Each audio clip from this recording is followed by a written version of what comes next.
Zelazny might have a run here. He pulls up. 2 laps to go at Auto Club Speedway. What a run this has been.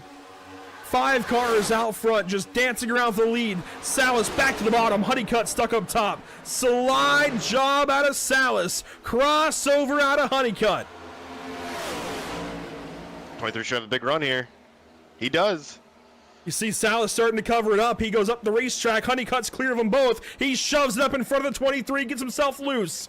It'll be white flag this time by. Salas down low. Zelazny looking for a hole.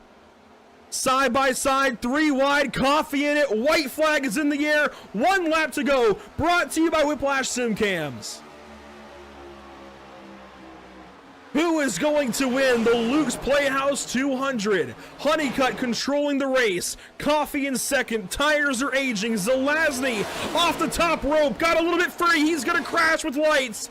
And yes, wall there. Who knows? Honeycutt, though, leading the race. Can Coffee get a run? He's going to send it. He hits him. Big bump and run. Coffee's gonna try and get away. Can Salas get there? Coffee's gonna crash. Salas is gonna crash. Watch Nick Lights here to the stripe. Salas is gonna do it with no front bumper. Unbelievable. Wow.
There's the white flag from Barney the Flagman. 1 lap to go at Long Beach. White flag is out, brought to you by Whiplash Simcams. Yeah, can really hold him off. He looked like he's started to gap Cantonio just ever so slightly. Got about half of a second. It's been hovering right around there. Oh, Cantonio really pushing. He's sideways out of turn number 1.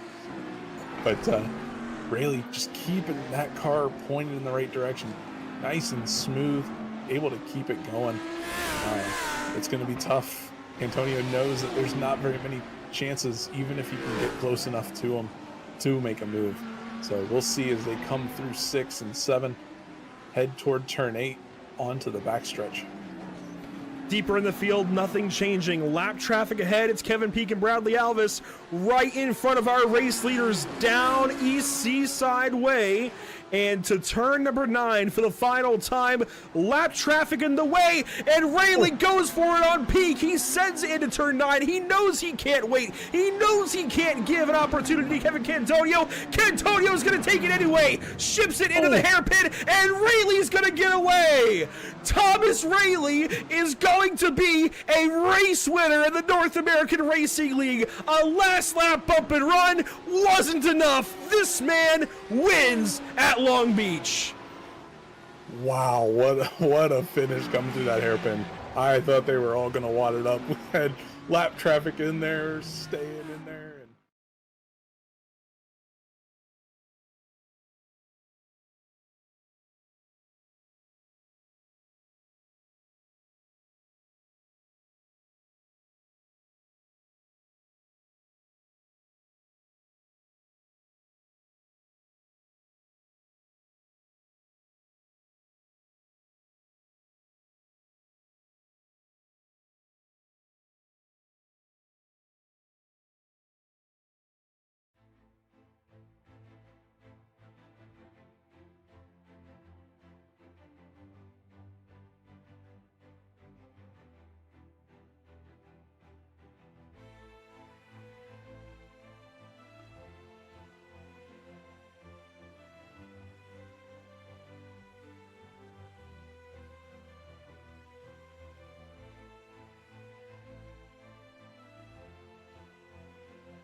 We were here for race number 2 way back in February when we didn't know who was going to be in the battle for the chase. We had no clue, in fact, who was even going to win any races on any intermediate racetracks. And now here we are, 2 races to go until the 2005-2026 chase in the NORA Retro Cup Series, and we join you at Auto Club Speedway.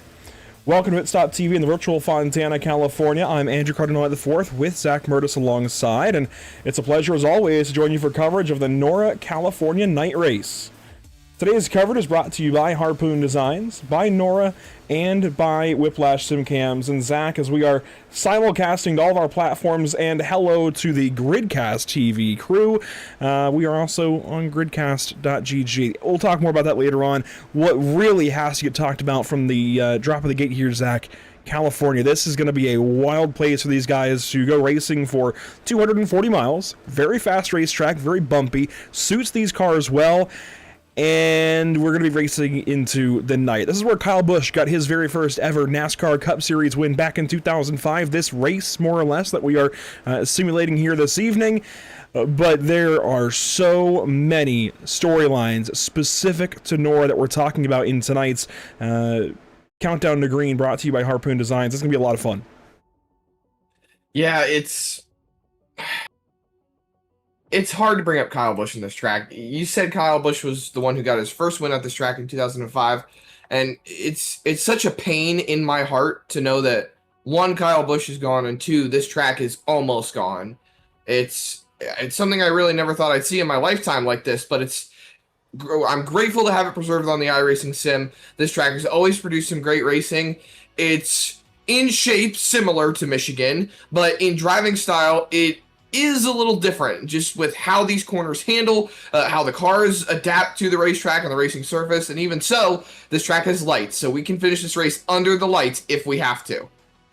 Well, we will be under the lights. That's actually the goal of this evening's race. We are racing into the nighttime here, and we will see some nighttime racing around this Auto Club Speedway. Let's go ahead and take a look at the point standings coming into this evening. Here we go. Hunter Sr. on top, 730 to the good, and of course the green point gaps, they're all good at this point. They are in the chase. I don't know if I would use the word locked in just yet for guys like Kevin Baumler, Ryan Hauser, or Chase Durheim, but they are safe at the moment. Then it gets a little tricky, honestly. I don't know what's going on with Vincent Arthur, still not in the session tonight. I know Kyle Tubb is missing the race. That's golden opportunity number 1 for Ronnie Norman. Golden opportunity number 2 comes for Jake Christenberry. Could we potentially get them both in the chase? Christenberry suddenly is back in play. I mean, we really never expected to see. It just kind of popped up out of nowhere. But Ronnie Norman definitely has the shot to advance himself into the chase. Jake Christenberry has a shot to advance himself into the chase, and with 3 drivers in front of him that are not here tonight, it really shoots the door wide open on whether or not they actually will be able to get it done. You look at 13th and 14th right behind them, they're pretty much out of contention. Nick Hom is suspended for incident counts, and then Skavnicki, I don't even think he's here either, last I checked. Skavnicki not in the session. We're missing a lot of drivers so far. Christenberry with a top 5 in practice right now as we go over things. He's looking really good for this to possibly work out for him, and he could point his way into the chase. Gladulich has realistically nothing to worry about either. He's 56 to the good, but the closest person to him that's here tonight is Christenberry. Yeah, there's a lot that's going to change, I think, between this race and next at Richmond. Frankly, I don't know what the picture looks like. I mean, we see what the picture looks like, but I don't know what it's going to look like after tonight with potentially 3 of these drivers on the cutline battle not here, which begs the question. Where are they? What is going on? Why are they not here? Certainly a lot to think about as this evening gets going, and we'll be finding out soon. I know that much. That is what I do know, Zach. We'll be finding out what is going on very, very soon.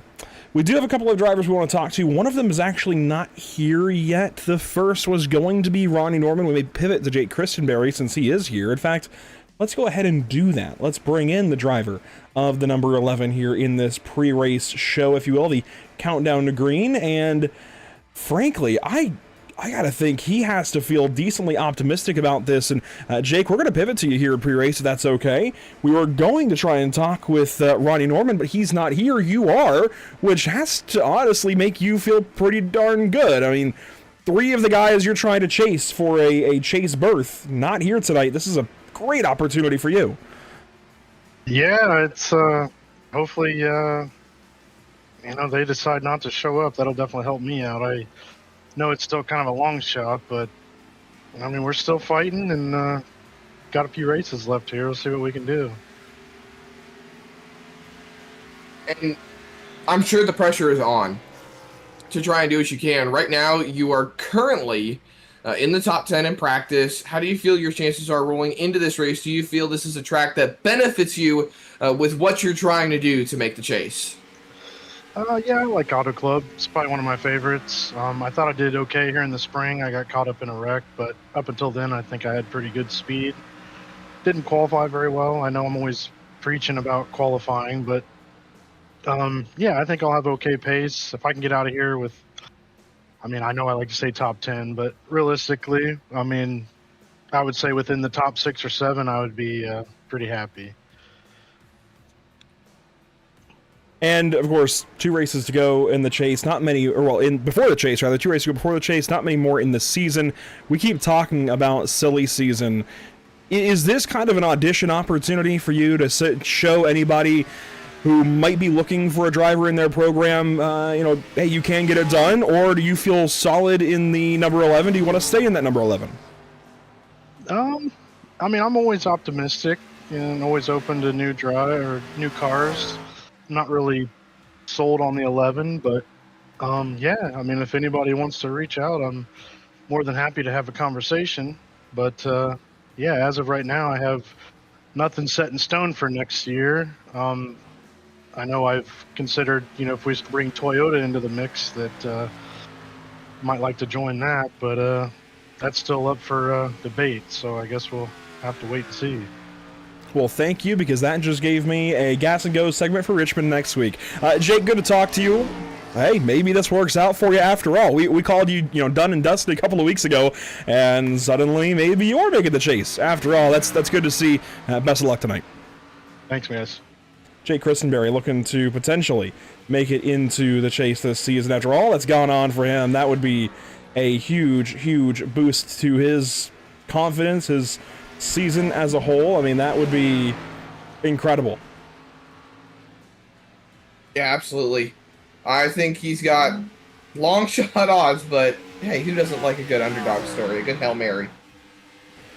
Well, let's go ahead and get on to the next segment of this pre-race show, and that actually, as we take a look there at practice times on the left side of your screen, we do have another driver we're talking to. First up, I want to talk about the schedule here this season, Zach, as well. Let's go ahead and take that down.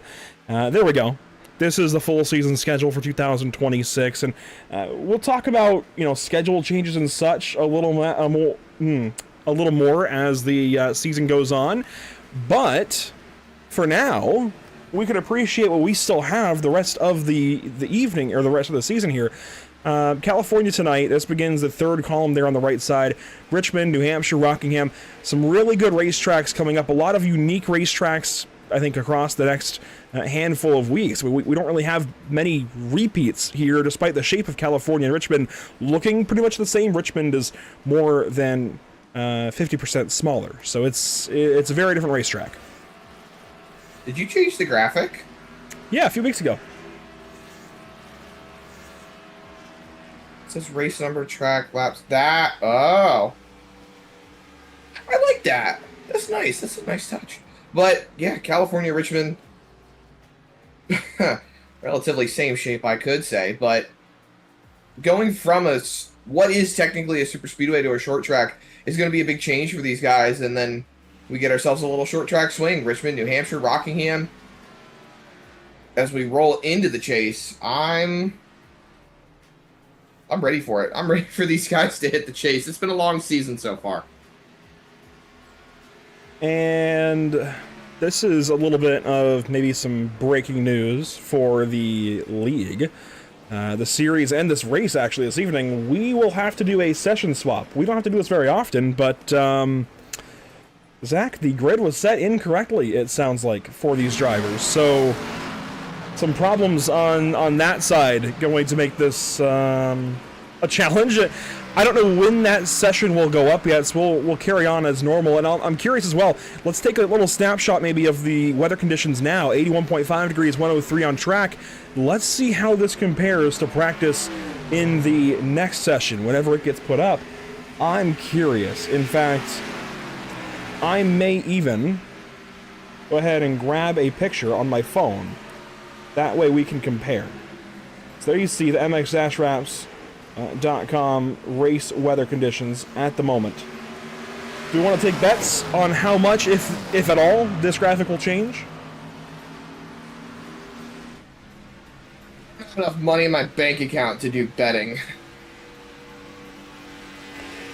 Well, while we wait on further word on the session situation, let's go ahead and grab the other driver that we want to talk to this evening. That is going to be Chase Durham. He's all the way down in that Roush channel on his own. Let's bring in the driver of the 16. And Chase, I know we are waiting on some word about the session, but at the moment, as practice was going to be coming to a close here shortly, we get to talk about your season to this point. All right, I mean, we look at the stats here, bottom of the screen, actually. There you see 23 starts this season, missed just one race. You've got to win, a bunch of laps led. Can we add to that win column tonight? I mean, how many more should we expect? I know we've talked pretty candidly about the win total for Greg Biffle in 05. It was stacked at the beginning of the season, kind of fell off mid-season. Can you flip that? Man, I don't know. First of all, I'm not sure what exactly is going on with the session here. I think we're creating a new one. Yes. I think yes. everybody's leaving and we're going to a new one. Okay, so let me do that. Man, it's been an up and down year for sure. I feel like I've had a lot of speed, you know, at most of the tracks I thought I would, but I just can't finish where I've been running. Something always happens. I know we've talked about this a lot too, but I can't seem to get the finishes I feel like I deserve, and that's really my goal tonight. This is definitely one of my better tracks. I like these bigger ovals for sure. But if I have a second place car, let me finish second, third, fourth, win. It doesn't matter. Just let me finish where I deserve, please. I would like to poke your brain a little bit. Andrew wanted to take bets about how the sessions would differ. Andrew, what did you say the about 83 and 100 or 85 and 103, something like that. Yeah. Chase, you willing to take some bets on how you think it's going to differ going into the next session? Oh man, I have no idea. The weather from practice to the race is going to change. Is that what you're telling me? Well, We're thinking that we're it's going to wondering change if it session to will. session. Okay. The issue, what it sounds like, is the lineup wasn't set correctly, so Josh is redoing the session. And since he advanced into the race, we've gone ahead and backed out. But yeah, I guess we're wondering, we're theorizing how much different the weather will be, if at all. Man, I don't know. I hope it's the same because I feel like towards the end of practice, I finally got a feel for it. It's loose and it's free here at 83 degrees or whatever we were. And I think that's going to put on a really good race. I hope it's somewhat similar. But you guys remember the first race here? I was just watching back and how foggy it was and how hard it was to see it in the broadcast. At least we don't have to deal with that. As long as it's not that, I think we're going to be okay. Yeah, I'd never say never. We could have completely different settings here in a moment. I doubt it. Josh is pretty good about the session stuff, but you never know, I guess. And yeah, this is a curveball for sure. Obviously, you're safe in the chase right now, so not really a big concern for you in terms of just tonight, but I guess how important then is tonight as far as the rest of your season, setting a tone going into the chase? You know, Richmond next week is going to be a very different race versus, you know, despite the fact that the shape of the racetrack looks the same, it's going to drive completely differently and race completely differently and different vibes all around. So how important truly is tonight for you and potentially having different track conditions? Well, honestly, my biggest issue right now is I have a new wheel and pedals. I won Chicagoland, and it was kind of on its last legs. It was a Fanatec belt-driven wheel that I've had for the last 10, 15 years, and I was having connection issues with some of the wires and stuff, and I knew it was time to get a new one. So it's been tough to get used to this thing. I like it a lot, and I feel like I'll eventually be better with it. But like the first Michigan race on the old wheel, I led most of the laps, and I felt like I was doing pretty good. But this last Michigan race, I got back in traffic, and I had to pull some strategy to have a shot at the win at the end there. So for me, it's get more laps with this wheel, get more comfortable, taking this one pretty serious. Gonna be pretty competitive hopefully tonight. And then Richmond, I'm not much of a short track guy, so that one's just gonna be more see what happens, do my best kind of thing. But I'm just in my free time, I've been more doing like tracks that are in the playoffs here, like Rockingham, New Hampshire. Just trying to get ready for those. Really, those are going to be a lot more important here coming up for sure. And you mentioned, And I mean, go ahead, may as well, we've got time. I was gonna say, if you're not much of a short track guy and you're practicing short tracks, do you think that's gonna carry over to maybe how you'll drive at Richmond? I mean, if Pocono has 5 turns and Rockingham's not a short track, I'm sure Andrew's gonna say that New Hampshire's not a short track either. But I mean, you're practicing things that are running the short track package. So, do you feel like that may carry over? I hope so. It's really, if I'm using a lot of brake pressure, the brake is completely different. These pedals are inverted, and I haven't got my brake totally set where I feel comfortable. So any track I'm using a lot of brake to set the car in the corners, I think that'll help for sure. But Richmond, I'm really hit or miss there. I don't really know. It's going to be kind of a wild card. I've been better than I've been expecting on short tracks. Just kind of shooting for top 5s, and I've done that for the most part until last week. But yeah, I don't know. I hope it carries over some. But yeah, like I say, I'm just really focusing on those playoff races for sure. And Chase, I know we've talked pretty candidly about silly season stuff with a lot of you drivers and everything. I guess some announcements are on the way, so not tonight, but I mean, how hopeful are you potentially for 2006? It sounds like there's even a new car coming in potentially for the series versus just the 2003 version of this car, potentially switching over to the Legacy Gen 4. Have you put any thought into that kind of stuff?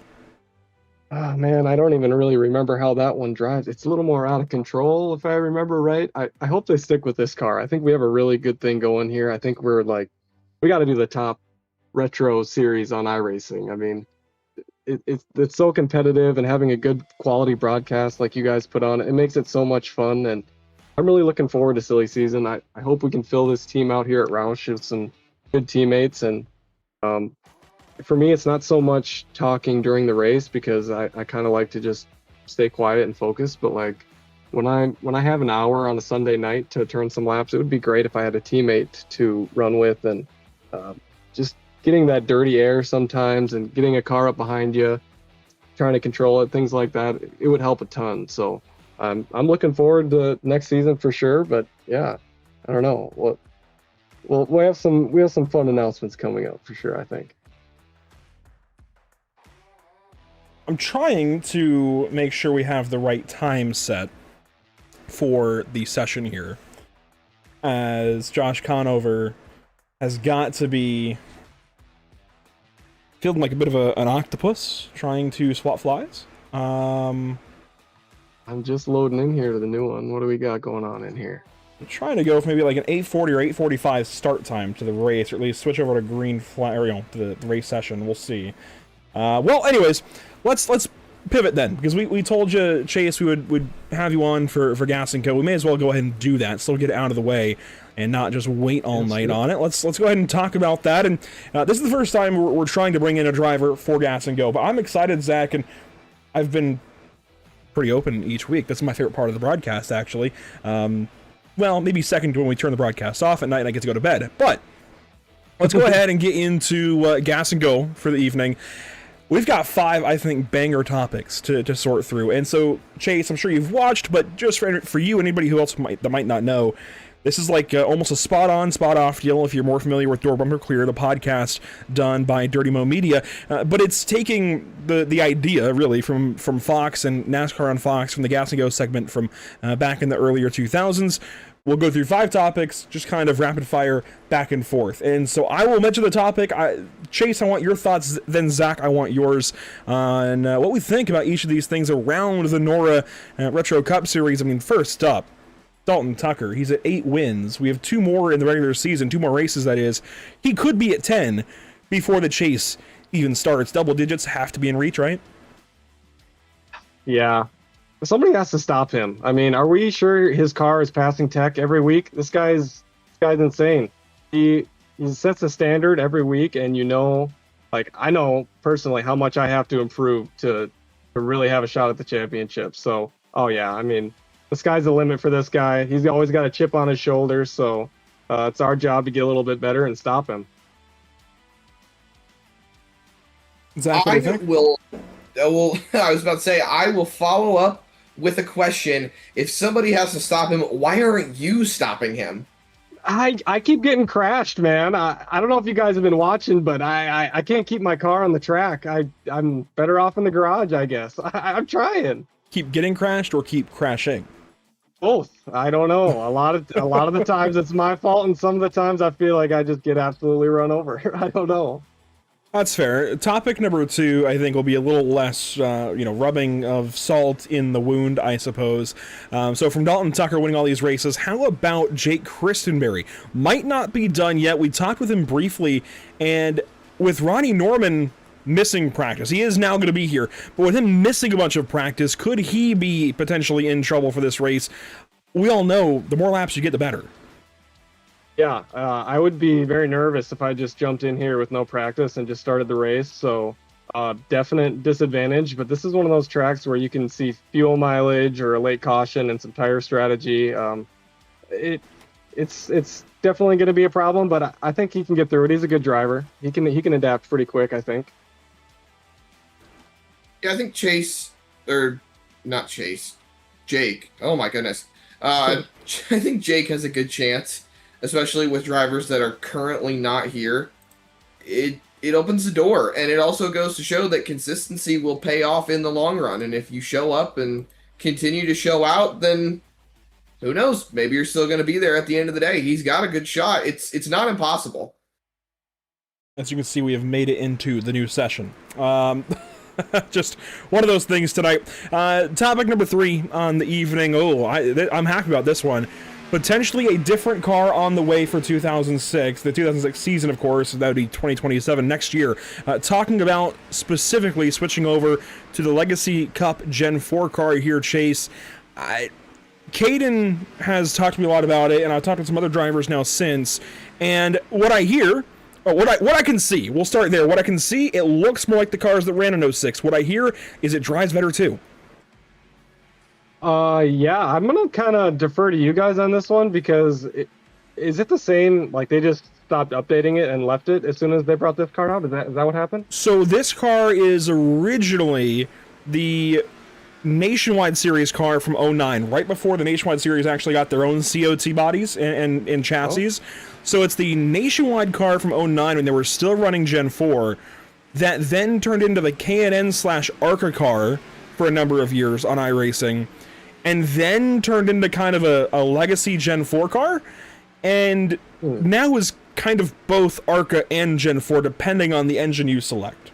So it's got 725 horsepower in the Cup version. I remember, wasn't it like a happy accident where they just added way too much horsepower to the ARCA car originally, and that was like the greatest week of iRacing of all time for hosted races, in my opinion. I think we need to, in the off season, just do a bunch of races as a group and just kind of see what puts on the best show. What can you drive side by side the best in, and go from there. That's my opinion. I would say let them eat. Give them a car, let them eat. Stick half the field in LMDH for Ferraris, and stick the other half of the field in Skip Barber Formula cars. There you go. Fair enough. Well, topic number 4. This is kind of interesting. RCR, Kevin Baumler announced today, RCR downscaling from 4 cars technically right now to 3. What they'll be axing is the 33 car that Hunter Sr. is now in, which really raises some questions, because if Hunter Sr.'s car is dropping off of the team, where is Hunter Sr. going? So that has some implications down the road. The numbers being used next season by this RCR team makes sense. 07, 29, 31, that tracks, right? Yeah, can I do a little recruiting pitch here? Hunter, let's put you in a Ford. Let's get you here at Roush. You got a lot of haters out there. You were started off the season hot with some wins, and everyone said you'd fall back in points, and you haven't. You have not. I'd love to have him at Roush. I don't know, RCR. Those are great cars. I would love to drive the 29. The 29 was my second favorite driver after Dale Jr. growing up. You always kind of had to have a backup with Dale Jr., especially in those lean years. So that's a great team. I in general, I hope like the fast guys in the league fill out the fast cars, and I think that looks a little bit better on the broadcast, and it's cooler. So I hope it kind of goes that way in the off season. Well, Hunter's taken my money already, so who knows where the man's gonna go, but weird to see. I know it kind of tracks with the 3 going away, but the 3 is on DEI. The 3 is on DEI. Oh, yeah, that's right. The 33 is the car being axed. Yeah, that's always confused me a little bit. I always thought that was a Childress car, and then I learned more recently. No, it's it's just a little confusing. Just a bit. Well, that is 4 or 5. We're ready for number 5. It's not. Well, I don't know if it applies still, or I guess it still applies. Ronnie is in the session now, right? The number 7. Actually, he's not. He's in Discord. He's not yet in the session. Could be, if he races, a big opportunity for Ronnie Norman. Kyle Tubb missing tonight's race. Vincent Arthur, it seems, missing tonight's race. Maybe? Is he in Discord? I don't know. I mean, this is... Look, I don't know what's happening right now, frankly, around the entire league. Arthur is in Discord, yeah. Ronnie's in Discord. Neither is in the session. So... Question marks. They could be confused a little bit. We've had a little bit of confusion here on which session to join. Never mind. They are in the session now. Okay. My driver widget on ATVO had not updated. They are now there. Yeah, we got to have Vincent here. We got to have him in the playoffs too. He's very fast. He's been good all year. We got to have him in the playoffs. It's been cool to see the field kind of separate itself over a long season like this. That's one of the things I really like about this league, is it's a true 36 race season. It's going to be interesting, man. Yeah, with the rest of these drivers expected to miss, I feel like the door is just wide open. These guys are just all over the place trying to figure out what they're going to do. You've got most of the drivers locked in already on these points. They don't have to worry, whereas these 4 drivers that are down around the cut line, they got something to worry about. Well, now that we have completely gone off the cuff for just about the entire countdown to green, Chase, we'll keep it for just a little bit longer, as I'm sure you're getting in the session. At least I hope you are. Power rankings, I'll go ahead and I'll parry over to you first and let you get to your duties for the evening. Power rankings, here they are. Dalton Tucker on top at an 89.2. That number went up a good bit with that win at Bristol, as you would expect. Malone now into second, barely over Josh Conover. Is there any big surprise on this top 10 of the power rankings? No, I'm not really sure how that's calculated, but it's been pretty accurate all year. I mean, Dalton Tucker has been the guy to beat almost every week, and you see a lot of fast guys towards the front. I'm too far down. I think you might have a bug in your software. I don't know why I'm so far down there. Oh, it's because I can't finish the races. Maybe it might have something to do with it. But no, that's really cool. It says a lot about our league. Sometimes more than the points do. So yeah, I like it. Well, Chase, thanks for joining us. I know it's been a unique countdown to green. You stuck with us. I appreciate it. Best of luck tonight. Hopefully we're talking to you later. Yes, thank you guys very much. We'll see you. Chase Durheim spending a lot of time with us here to get the evening started. I'm trying to scroll down in Discord. There we go. It's moving now. And we'll get him down to his channel there. Actually, with Zachary King, who's making his debut in the series this evening, Zach. But look at the power rankings there by Darkstar Garage. These, by the way, since Chase mentioned it, these are calculated heavily based on stats. That is number one. There is a little bit of human influence, not much. It is very much stat-based, stat-driven for these drivers. So it does weight things differently, like a win matters more than a top 5, for example. But it's all stat-based. We're trying to add more stats to it. I'm going to work on that as the fall goes on. But right now, this is how things look, and I mean, I'm like Chase. I think it's pretty close to how these guys are running.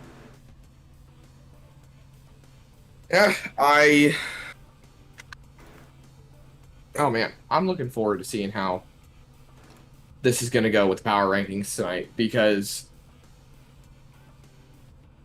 Malone's not here, Vincent Arthur's not here, Cody Anderson's not Arthur's here. Oh, he Anderson's is? here. Yes, they're in the session. I had mentioned that they were my ATVO driver widget was off. They are here. Really, the only driver missing off of this is Jacob Malone. But here we go into the rest of the evening's festivities. Cars are on the grid. Let's go ahead and go over the ATVO starting grid here as we get ready to go racing for 240 miles from Auto Club Speedway. On pole, Kevin Baumler. Chase Durheim will start over his right shoulder. We just spoke with Chase for quite some time. Back in third spot, the second row, it's Brian Jones, Ryan Housden. Back in row 3, how about Vincent Arthur and Hunter Sr. Row 4 gives us Cody Anderson in 7th, Ronnie Norman in 8th, 9th and 10th, Jake Christenberry and Matthew George. Top 10, Josh Conover and Nick Geilis in row number 6. Right behind them in row number 7, Kate Henry Oaks and Jacob Glodgelich for 13th and 14th. Right behind them, 15th and 16th, you'll find John Skavnicki and John Cottle. And then 17th and 18th on the starting grid, you'll find Caden Perkins and Josh Adams, along with the row number 10, Alex Edelman and Blade Timmons. And that should be just about it. Only about 4 cars left right after that. Yeah, a bit of a shorter field this evening. Rafferty and Tucker back in row 11. Tucker from the rear will be interesting, and then King and Powell. Zachary King, that is. We've seen him in other leagues before, and Corey Powell, we're currently on board with him. They start shotgun on the field here this evening. We talked about weather conditions, how much they might differ from session to session. Here's a look at those MX Dash Straps weather conditions. We didn't check in practice, that's on me, but it is slightly cooler. Hard to say exactly how much that differs, but it is slightly cooler now, and the humidity is pretty bang on. The sky doesn't look much different. I think we're pretty darn close to what it would have been in the race session had the session gone over. Josh Conover usually pretty darn good about that. That's the wrong thing. There we go. I've got a lot of buttons to hit. Let's go ahead and hit this one for the fantasy standings coming into this evening. Kevin Baumler, John Skavnicki, 2 races from the chase in our fantasy game as well. And you see just how close things are. The top 10 will make it just like here in the league, and that is the current top 10. There are definitely guys just outside the top 10 that could easily make their way in. But Durheim, Winstone, Moats, everybody picked, I believe, out of this top 10 this week, so everybody should be mostly safe. We'll see. Safe? Maybe. If your picks do well. I think I made some good picks. I'm still in this fight. We shall see. Well, we do appreciate you all tuning in this evening. I know it's been a chaotic run just to the green flag, but let's go ahead and take a look at the Whiplash SimCam's race details. And there we go. 120 laps, 240 miles, just under 400 kilometers, 77% fuel, 10 change sets for these drivers.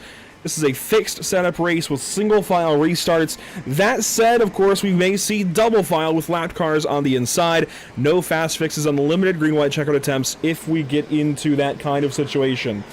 We will turn the music down and turn the engines up. Always good to be here on a Monday evening with NORA on the racetrack. 12 races to go in the season, 2 to go in the regular season. We're about to set a chase field in just about a week. Into the restart zone to get this race finally rolling at California. We are green flag in Fontana.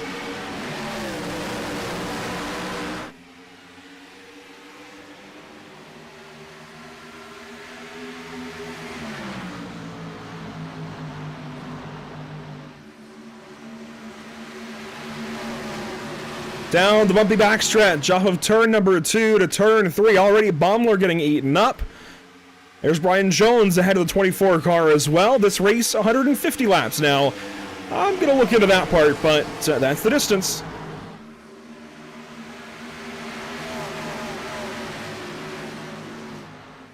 Leads him off of turn number 4. The fight is for second right now. And that fizzles out about as quickly as it started. They're 2x2, just a few rows back. First lap completed. Durheim leads them. And they're snaking down the front stretch and down into turn number 1. Everyone's just fanning out. Look at them. They're all trying to find what lines they prefer. Some all the way up to the wall. Some all the way down to the bottom. And Housden, I think he tapped the wall because he's going backwards in a hurry. Yeah, Housden dropping back big time. We put him on Who You Got earlier today. May have been to his detriment as this race gets going. Here is Corey Powell's on board, back into the field right now, just watching these guys all settle in. And look, he got his first start last week at Bristol, but this is his first real opportunity to see how these guys do it.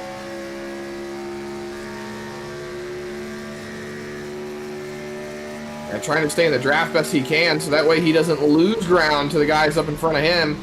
Baumler sets the fastest lap of the race as he's running in the second spot, ripping on that top side. And the rest of these guys just trying to find their pace, find where it works. Durheim takes over the race lead. Kevin Baumler falls into the second spot. It's Brian Jones, Vincent Arthur, Cody Anderson, the rest of the top 5. I did go ahead and check on the race details part. I was actually mistaken. I could have sworn I read 120 yesterday when this was all put out, and that's what Michigan was. I'm actually really surprised that we're running 150 laps here. That's a long race. That's a lengthy race. I really thought it was 120, and that's what Michigan was, and this will be interesting to see how it goes tonight. A bit of a longer race there, as you can tell. A little bit of a longer race tonight. But hey, these guys are here for it. They signed up for it. They've been racing the whole season, and they're going to keep racing the whole season because we've got a chase coming up. And Durheim slides up in front of Baumler, swaps back down to the bottom. Baumler leads Give that the lap. lap of the line. Yeah. So Kevin Baumler back to the point here into turn number 1, and I was watching Bristol back from last week earlier today, and I was very critical of the DEI team's pace. I mean, that's the 81, that's the 8, that's the 15. It was the 3. I guess it still is the 3 for now. Cody Anderson, though, has reinvigorated that program, I think, despite them losing Dalton Tucker, who had won them at that point 6 races.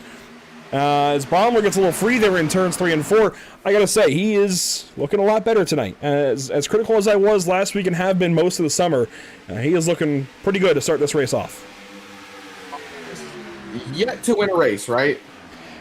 The rest of DEI, aside from Brock Morris, since he won Watkins Glen, the rest of DEI is winless.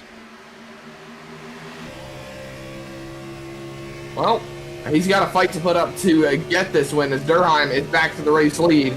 Look at the runs they get down the back straightaway. The closing rate down into turn number 3. You can see Durheim a little bit later on the brakes than Baumler is. He rolls the center a little bit better and gets these really good exits that set the run up. And then look behind him, Vincent Arthur looking to the inside of Brian Jones, trying to find that third spot. He's Spinner back in. Spinner. Zach King off of turn number 4 into the grass. May have got the wall. He's got damage on the right side of that machine, but it doesn't look too bad.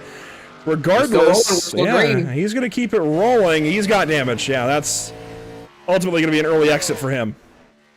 Yeah, that wheel is cranked to the right just so he can go straight. I wonder what happened there. This was off of turn 4. It saved it initially and then overcorrected the outside wall. That's a big hit for that 97 car. Kept it off of the inside wall. Let's go back a little farther in this as he was racing. It looked like with Ryan Housden, yeah. Here's the onboard for King.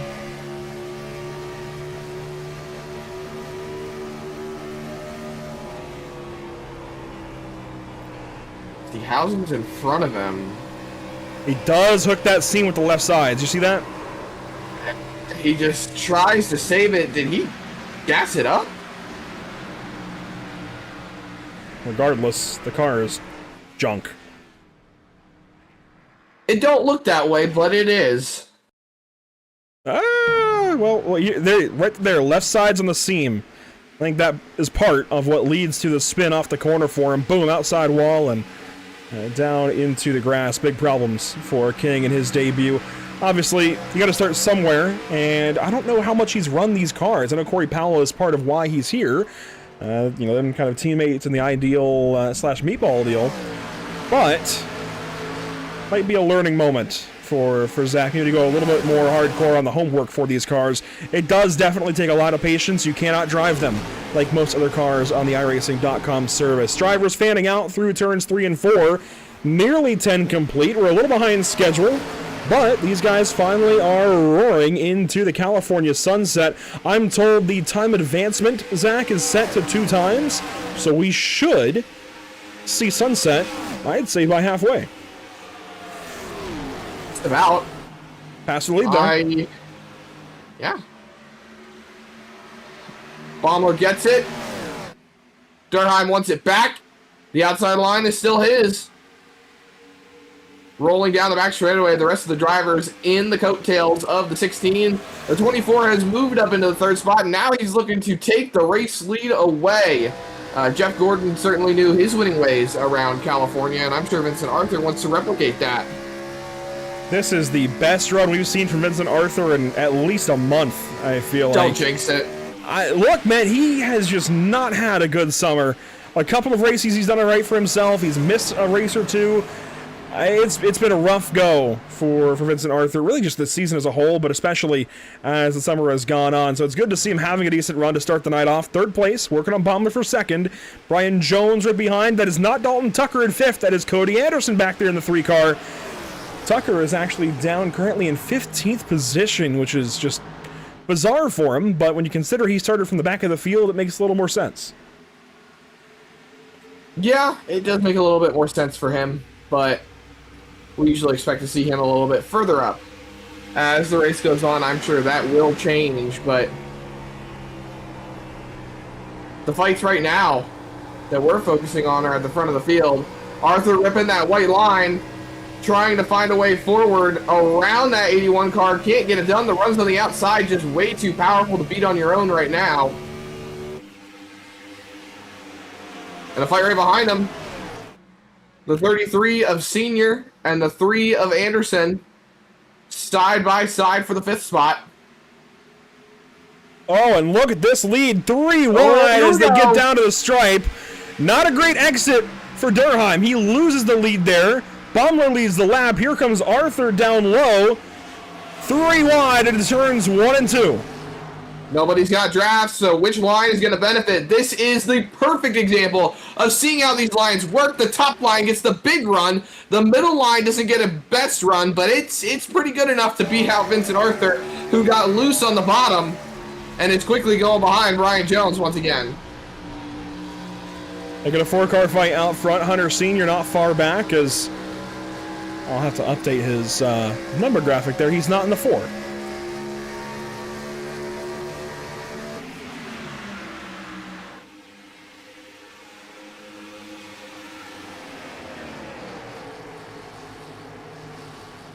Fight for the lead, still heating up. Jones looking to the top side, trying to find where he can put that 45 car. Arthur up to 2nd in front of Durheim. Down to the corner, here comes Brian Jones. Big send to the inside. Durheim's going backwards now. Oh boy. There they are, spread out through turns 3 and 4 as they rocket down the front stretch now. 5 cars up top, 1 down low. That's Anderson, the 1 car that's towards the bottom of the racetrack, as Kevin Baumler now gets to pull away from the field a little bit. He's got the 24 now in 2nd spot. That's Vincent Arthur as Baumler continues to work the top side of the racetrack. I gotta be honest, Dale Jr. was never too good at this racetrack, admittedly. Lifelong Dale Jr. fan here. was never that great here, but if he had been, I feel like it would have been from running the top side of the racetrack. And that's exactly what Baumler is doing in a number that, of course, Junior ran through his O'Reilly Auto Parts Series days for a little while there as he was doubling from Cup into O'Reilly's. And frankly, this would have been cool to see. Whether it's the 81 or the 8, just a Dale Jr. car on the outside at California. I do think the outside part is maybe something that came along in later years at Auto Club. Of course, the track now closed and mostly demolished, but good to see it as here's a big move out of Cody Anderson. Pulls down to the inside. He gets Brian Jones, is looking for Hunter Sr. here in turns 3 and 4. This plays super, super racy. Better than it was in February. Brian Jones got really, really loose right there underneath Hunter Sr.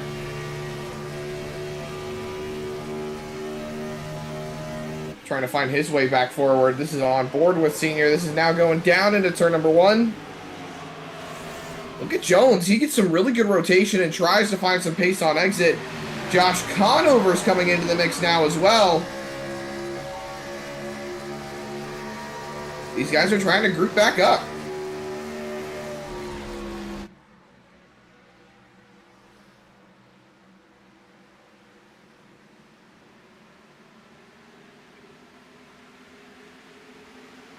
Single file out now as they roll onto the front stretch.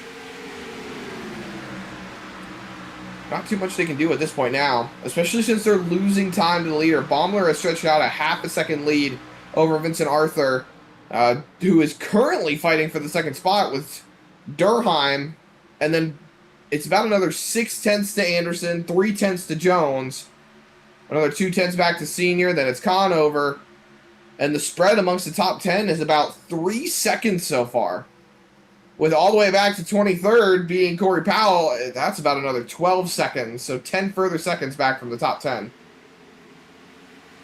Power behind, Caden Henry Oaks, big swerve to the inside as he tries to get to the inside of Jake Christenberry. Caden has got an interesting task on his hands this evening. He is driving the Kyle Busch number 5 that went to victory lane here in 2005. So he, I think, has some extra pressure on his shoulders tonight, whether he wants it or not. Free off of turn 2, hangs on to it.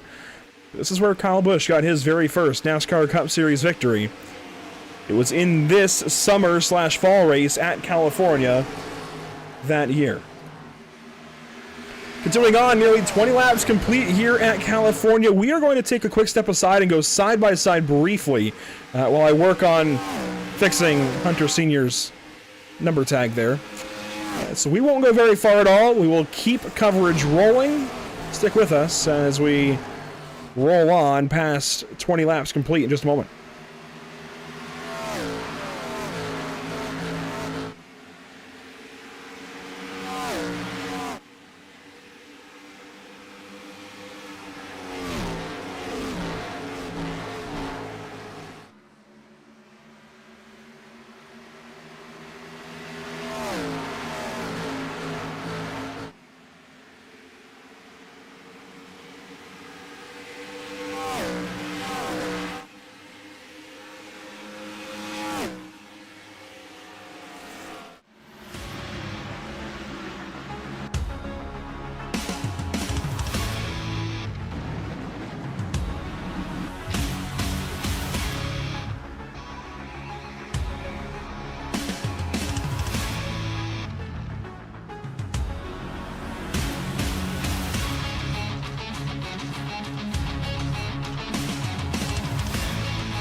Just like that, we pick up right where we left off.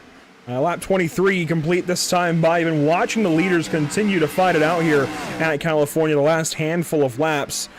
It is still Kevin Baumler leading by a little more than a second now, so he's looking good as these guys all fan out throughout the top 10. Hunter Sr. dropped down to the 7th spot. Josh Conover into 6th. Christenberry and Norman now fighting it out 9th and 10th. And Zach, this is a battle we, I think, can leave the leaders for just a little bit, because these two are trying to make the chase desperately. Now, there's one spot for them. However, the driver ahead, Kyle Tubb, not here this evening. Not getting any kind of points. He is going to drop like a rock. Norman is insured to pass him. So Tubb will fall somewhere in between the 7 and 11, more than likely. But let's also not forget, these guys get nearly 200 points to win a race here in this points format. So the gap back to Christenberry coming into tonight, I'm going to refresh myself, was 172. You can technically make that up just about with one race. That's why his number or his points deficit was in yellow, because he's within one race of the cut line. I just am not all that confident that he can make up all those points even in 2 races with how tight the field is. I mean, if he wins the race, he automatically puts himself in.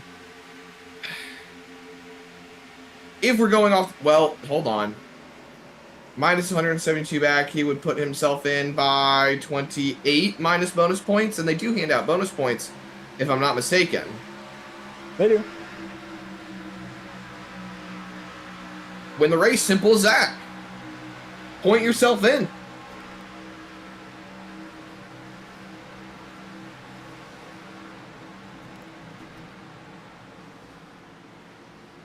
There are some battles ahead. The battle, though, again, this feels like it's worth watching at this point in time. Now, I know points are not being paid out for quite a while as one car hits the pit lane, Brian Jones. And this, boy, are we going to expect more pit stops right here? This feels a bit like Michigan, right? As far as the lap count. So this doesn't feel all that too soon. I guess it depends on how you want to break the strategy down. That was about 28 laps to a tank as Jones comes down the pit lane into his box. 28 laps per tank at Michigan. Him doing 26 here. I don't hate this, actually. I mean, you can't get 30, so you can never make it a 5-stop race.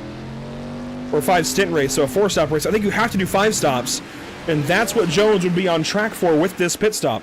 Nobody else has come in yet. I don't mind this. Unless you can get clear of 30 laps. I don't think this is a bad call at all. I mean, if everybody else is staying out, then... Well, I say that and I hear drivers calling out that they're heading to the pit lane, but... My head immediately floated to the fact that they could run about 40 laps, but that's on a fuel tank. That's on a full fuel tank. So now we're starting to see... a lot of guys trying to hit the pit lane. Yeah, Baumler, a lot of guys are going to be following him. I'm hearing a lot of driver call-outs, a lot of guys letting them know that they're heading to the pit lane.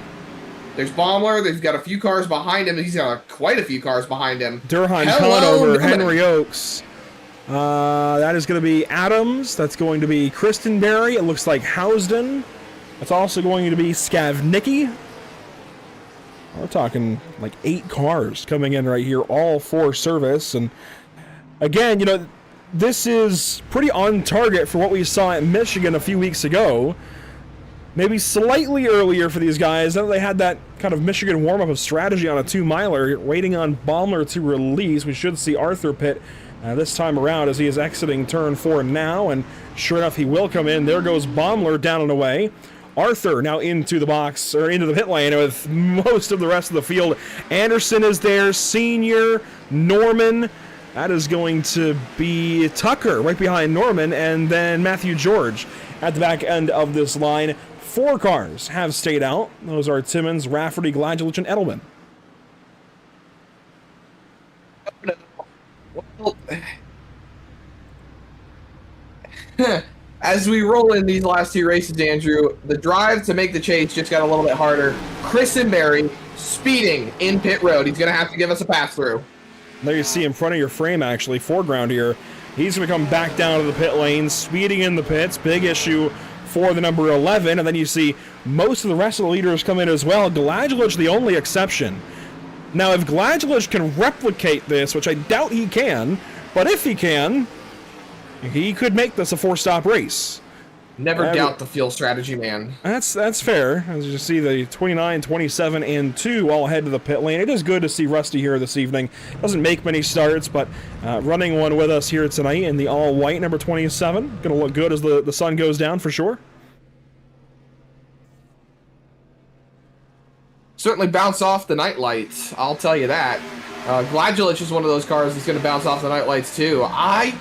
You're going to have to refresh my memory on this one, Andrew, because I am not as well-versed in early 2000s NASCAR knowledge as you are. When did Tony Stewart run this paint scheme? Here? In this race?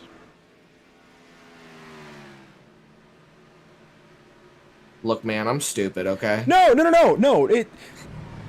Jacob Gladulich has been replicating the exact paint schemes that Stewart run. I mean, I wish more guys did this, frankly. Replicating the actual scheme that was run by a driver in this race. And actually, the last one I can recall, specifically going out of his way to do it, was Caden Henry Oaks last week at Bristol, running the Johnny Lightning number 5 that Kyle Busch ran at that race. We haven't seen this a whole lot this year. I would love to see more of it. So drivers, if you want brownie points with the broadcasters, this is a good way to do it. Didn't Gladulich also say that he was going to be doing something in regards of having the store number of the closest Home Depot to the racetrack location that we're racing? He has been. That's what Joe Gibbs Racing and the 20 team did in those days. They would always have the nearest Home Depot store number, or maybe cycle, over the years. That way they didn't, double up each year, but they would have one of the local Home Depot store numbers on the quarter panel of the number 20 car every time it was a Home Depot race. It's a nice touch. I miss sponsorship activations like that with teams and drivers. They still do some things in some regards, but I don't know. It's like the age-old saying, they don't make them like they used to. That they don't. I will say, one guy that is really impressing me right now is the driver of the 48. Now, he was very, very good at Michigan not so long ago. I still did not expect him to be third after he ran about that entire first run in 7th. Josh Conover looking fantastic as the evening wears on. We still are only in the early stages. He did pit 1 lap earlier than Arthur and Anderson, so that helped him a little bit, but he got clear of them in a hurry. Jones is behind all of these guys. He's in 6th. Just really good execution by the driver of the 48. He really does seem to be on his game lately. Was solid, I'd say, at Bristol. Won the 5, actually, so that's $50 for him. He won Indianapolis recently. He won... What was it? Darlington? Yeah, I wanted to say Darlington. It didn't feel right, but won Darlington in the spring. Indianapolis recently has had some great potential race-winning drives. Go back to Atlanta earlier this year. This looks like maybe a 3rd win on the way for the 48 car. It's a possibility. The thing that I'm looking at right now is how these guys are shaping up after pit cycle. You see Tucker and Adams into the top 10. And then as I look at Jacob Gladulich compared to these guys running up front, like Baumler, Durheim, and Conover, while these guys may not be able to stretch it for 30 laps, they are going to have the relative pace to hang on to that track position, because look all the way back here where Gladulich is. He's way off the leaders at the moment. He is 13, 14 seconds behind, and if he keeps losing time, I mean, he's going to lose enough time at some point that he's going to be a full pit stop behind these guys. So by the time that he cycles out to the race lead, they're going to be coming out of the pit lane right behind him, ready to pass him for track position. And that is exactly the trouble with this kind of strategy, but you know what? If you're Jacob Gladulich, I feel like it's worth a shot. I think he realizes he doesn't quite have the pace of the guys in the top 10. Try something. Maybe it works. Maybe it doesn't. It does hinge on the entire race going green, which is, I'd say, decently unlikely. But take a shot. Battle here. This is for 8th. I was going to say taking a shot. Tucker's taking a shot down to turn number 1. See Caden Henry Oaks ripping that top line. He's going to have a good run, but oh, he's loose on the bumper. How about that? Great catch there. Close. Great driving, really, by both drivers. Dalton was very sure of his car placement, but put Caden in a bad spot as the air came off the left side of that car. Hung on to it, though, despite a little bit of contact. And, yeah, you can see Caden very, very free at the moment. That right rear is super heated. He was pretty free in the first run as well. So he's just very, very loose. And we can compare and contrast. Let's look at Dalton's hands inside the car, see how active they are. I mean, yeah, a little bit of correction there, center of the corner. He's kind of feathering it a little bit, the wheel that is, not the throttle, but kind of right in between, but that was a whole lot smoother than Caden in the previous corners. I mean, he's very committed. We've seen that from Dalton Tucker. He is very committed to what he wants to do, and when he does it, he's very smooth. And this is something we saw all too often in the early and the late 2000s, the 24 and the 48 fighting it out with each other. We've seen it a few times so far this season here in NORA. We're gonna see it again. The fight for third heating up between Vincent Arthur and Josh Conover. Conover right to the wall. He got a little arrow tight behind the 24 car, but he's gonna have a big shot down the back straightaway.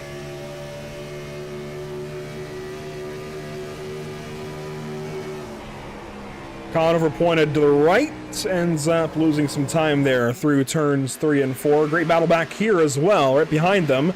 Brian Jones, Hunter Sr. Jones looking like he might get passed up.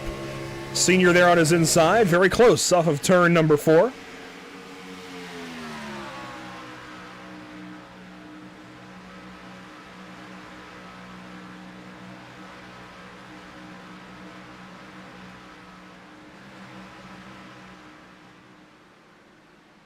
Jones trying to get a big run up on the top side here.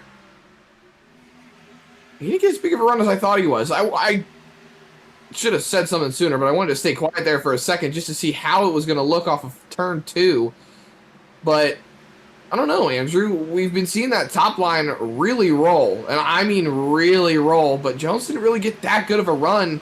I wonder if as the track is starting to wear in, especially since we're about to be a third of the way through this race here in about 10 short laps, I wonder if the bottom line is now starting to come back into play and maybe they're stabilizing out a little bit.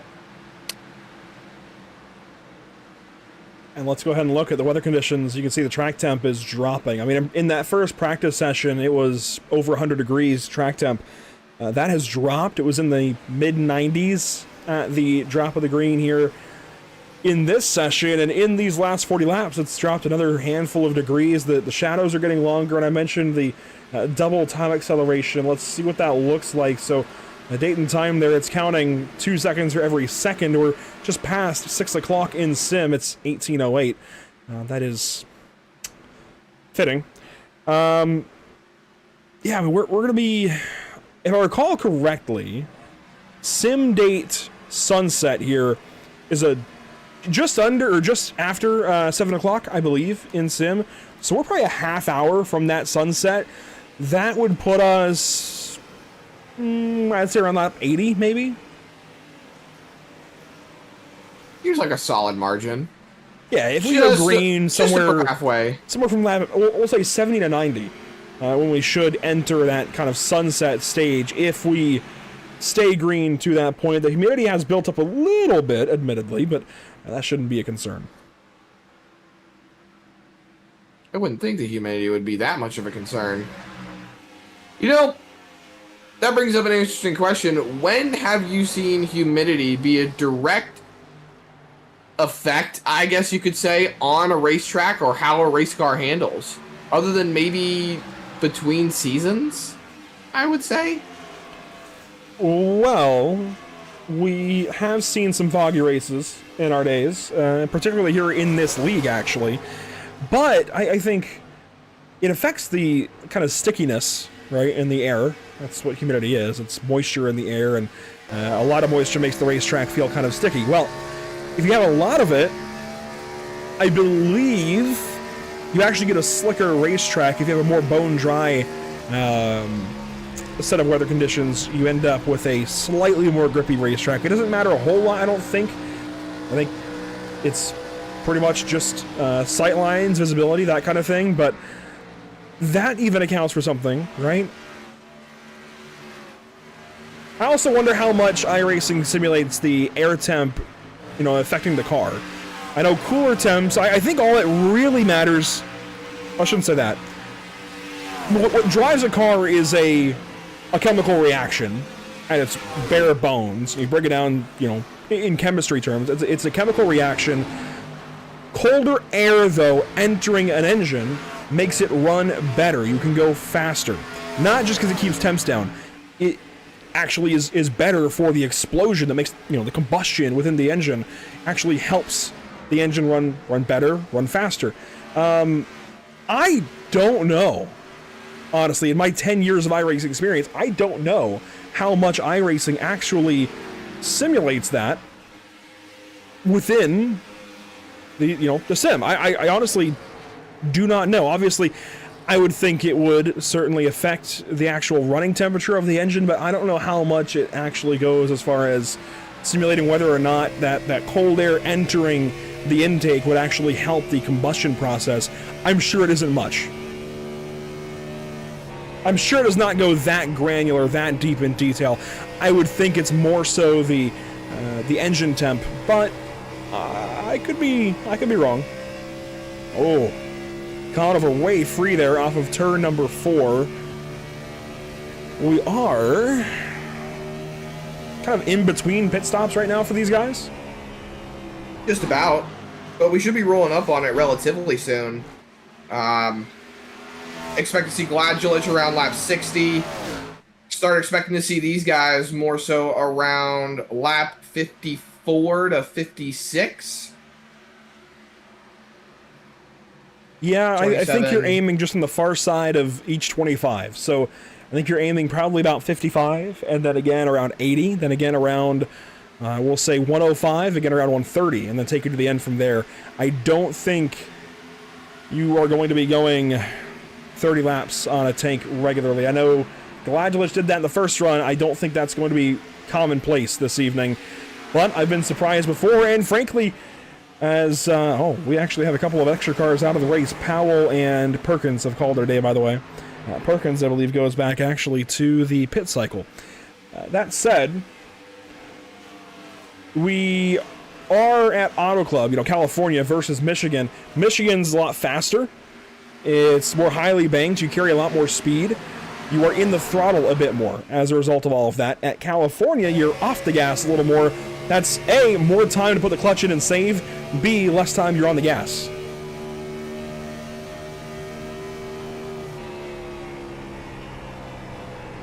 Hey, less time on the gas is better off. Especially if you're trying to save fuel. Anderson down to the bottom here. On Conover. Gets the pass. Oh!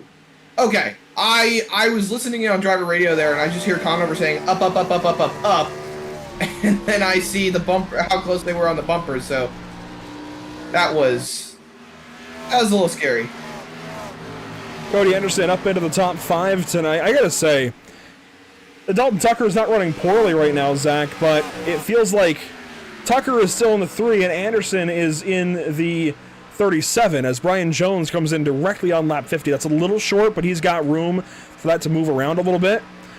And he has been really solid on strategy so far this season. But there is Dalton Tucker in the number 37. New paint scheme for him this evening. He pulled the logos off, it looks like, and is just going for a very minimalist approach, which, I mean, that 37 car was underfunded in 05, so it looks the part. As he works here in 7th spot. It would have been 8th, but 7th now with Brian Jones pitting. Jones still in the box, should be released in a moment or two. There's the pit timer. Left sides are going on now. That drops. Left sides on down and away about 14 seconds and change. As he will get back on the racetrack here. There goes everybody to turn 1. Next to pass him, well, hang on, is 10th place, Caden Henry Oaks. So there's Brian Jones. That actually was not quite correct. So he's going to be around Josh Adams. He is a full lap behind them, though. So we'll see kind of where this starts to figure out for him as the pit cycle progresses. What you got? I'm trying to think, is Jones doing a 6-stop strategy? Because he's pitting around the 25-lap intervals. That would be And- 6 runs, 5 stops. Well, okay. Yeah, no, I don't know. For some reason, I tend to plan to the end with the stop, and I consider that last run you would need a stop. I don't know where I was going with that one. No, I mean, that's common. I do it in my head, and you hear me pause when we're talking about a fuel run. I even said a little bit ago in the first cycle of stops, it's 6. You take 150 divided by 25, that is 6. Subtract 1 because you already have the fuel and tires affixed to the car to start the race. So you're not making a stop there at the beginning, and you're not making a stop at the end. So it's 6 runs, you got to stop in between 5 times. So when you do your math like that to figure out, what your fuel number is going to be, if you take the race laps divided by the number of laps you want to run in the run, that gets you the number of runs you'll make. Subtract 1, that's the number of stops you need to make. As we have a battle for second that just randomly came about. Here's Vincent Arthur to the inside of Chase Durheim. This is for second spot. And we know pit stops are not far over the horizon for these guys. And here they are fighting for second anyways, as they have stabilized about 1.1 seconds behind Kevin Baumler. I gotta say, they have been really impressively consistent among the top 4. Not many gains forward or back for any of them. I say that, and Arthur starts to pick up on Baumler. And then he's free! That was smoke off the right rear. That was really sideways. I think that lets you know how much these guys are actually pushing, even though they are this far into the run. Durheim back to the bottom. He takes advantage of that step up in turn number 2. And Arthur on the back pedal, but he's got a big run off of turn 4 here. Gets to the quarter panel. Durheim squeezes him a little bit. They were really tight. That could have been easily both of them going around, especially with Arthur a little loose. See the lap times at the bottom of your screen. And I mean, looking at Baumler, he has definitely got a little bit of an edge over these guys. Durheim and Anderson are pretty close, and then Vincent Arthur just a tad off the rest of them. They're all in the 3s, and he's in the 4s. Yeah, really interesting how this run is shaping up as Arthur gets past Chase Durheim. That's a very interesting picture. Still no pit stop since Brian Jones a couple of laps ago. And let's go ahead and sub out Anderson here and show you Brian Jones' laps and the difference new tires makes. His last lap of 40.1, now 40.3. It's a whole second faster than any of these guys, and frankly, there's more there for Jones that he's just not getting at the moment. You can see they've run, I mean, in Baumler's case and in Durheim's case, 39.9s, but most of the field at a 40.0 for their fastest lap, or 40.1 in some cases. So, about a second and a third of fall off from beginning to end of run. 1.3 seconds, roughly. And here comes Brian Jones. Remember, Brian Jones, when he exited the pit lane, was back there with Josh Adams and Ronnie Norman. That is 6 seconds behind Kevin Baumler, so 5 seconds behind the 24 and 16. So since he's been on the racetrack, let's say, 6 laps complete to Jones' stint now, he has made up 5 seconds. It's a lot of time to make up at Auto Club. The problem is, as soon as everybody else pits, he'll be on the old tires. They will catch back up to him, just at a slower rate. So he'll hang on for a little bit longer than these guys would be hanging on, because of course he's using better tires now versus older tires. As Baumler will pit from the race lead. It's definitely give and take with strategy, and it's the kind of stuff you have to think over. You have to mull over as a driver when you decide how you're going to play the race, but it is worth doing. There's benefit, I think, if this race goes green, to go ahead and do what he's doing, but because it's NASCAR-style racing, I think ultimately, more times than not, you're actually better off doing what these drivers are doing, Baumler, Durheim, everybody else, and trying to wait a little bit longer before actually pitting in case there's a caution. So you're telling me this is one of the times that you're agreeing with me with staying out on the longer run strategy. Because there are so many laps to go, I think, yes, you want to run a little bit longer. But as we get closer, you want to start to bring those times in, those lap counts, and it'll also help you run a little bit harder on the tires. You don't want to save them as hard. It's tricky. Very, very tricky. Since we're not really in a spot where these guys are going to eliminate a stop, as, I mean, you can see, there is Arthur on the racetrack, right? He is leading, because he has not yet pitted. But of the drivers that have pitted, there's Brian Jones in turn 4, there's Kevin Baumler in turn 3. Jones is clear by 4 seconds. But that will get eaten up as these guys bring their tires to temp. Here's Vincent Arthur and company pitting. Senior will follow Anderson and Tucker as well. There's Norman pitting. And Conover, who had dropped down big time within the top 10. Had a great start to that run. Burnt the tires up quick, it looks like.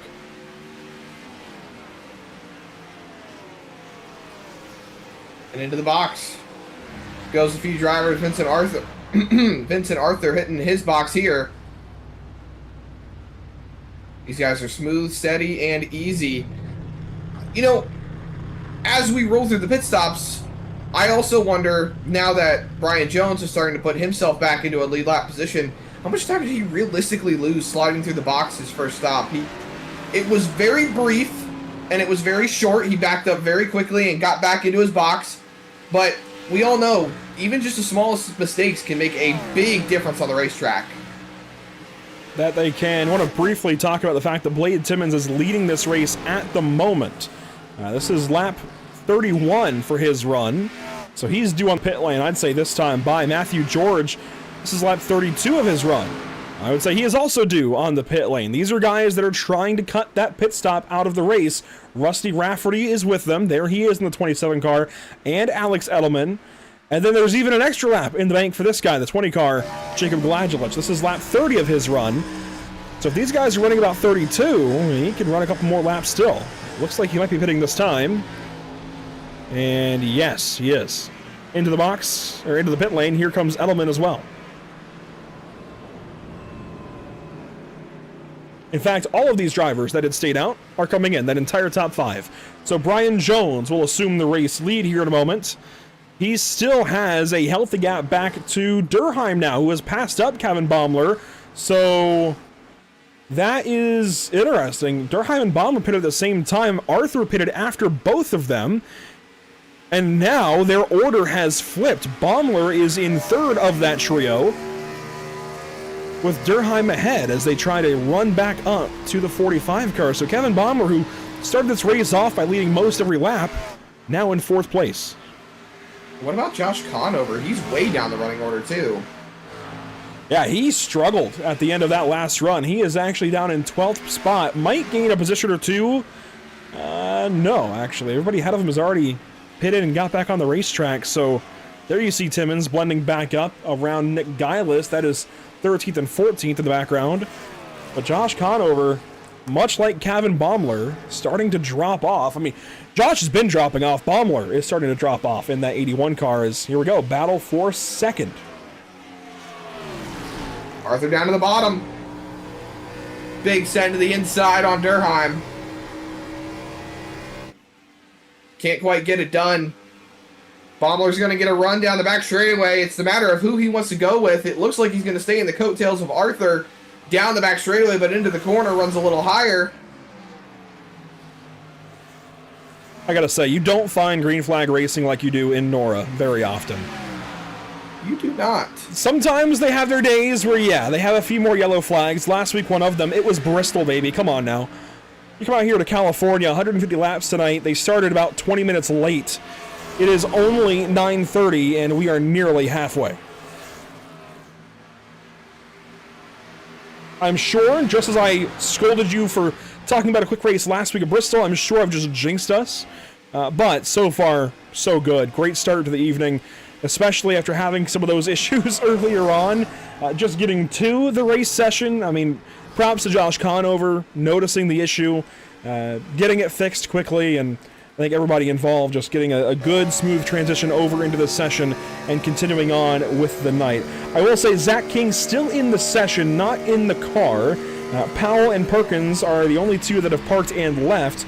21 cars still running. Not the biggest field, admittedly. This field usually has about 30. Something must be going on here as we get into the back end of summer.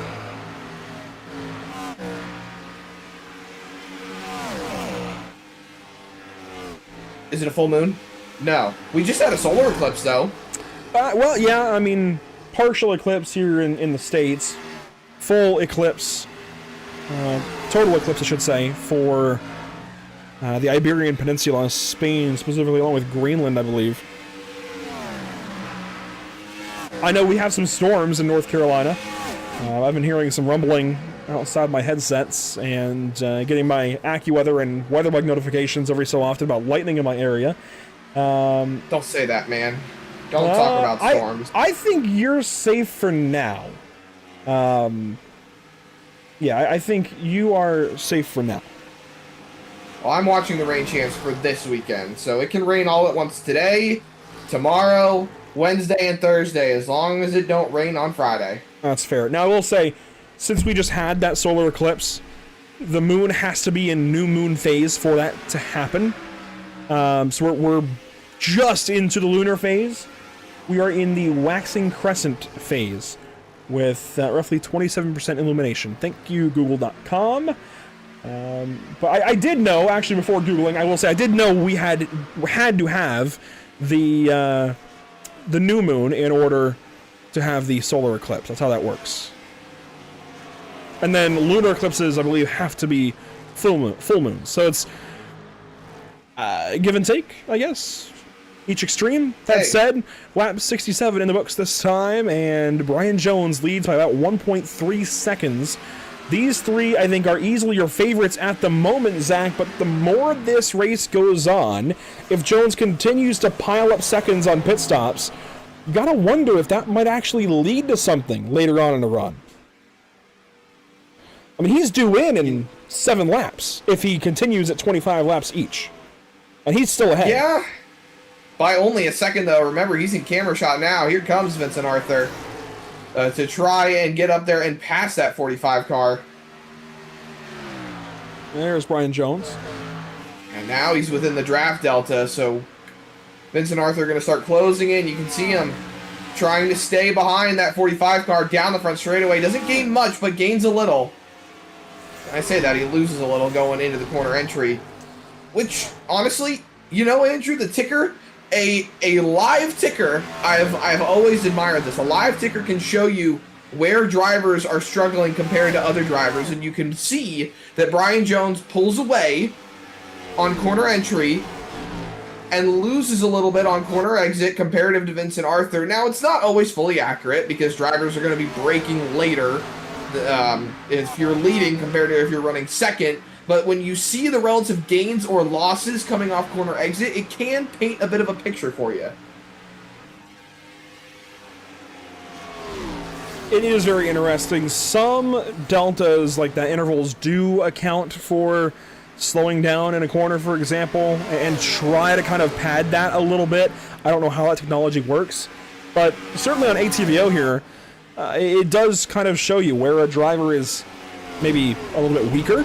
If their delta drops, you know, if they're pretty close to the same spot on the racetrack and their delta drops significantly compared to a driver they're racing against, or it can also show you actually where somebody's at on the racetrack. If there's a big gap between cars, and you know, for example, let's say it's a road course, say it's Spa-Francorchamps, okay?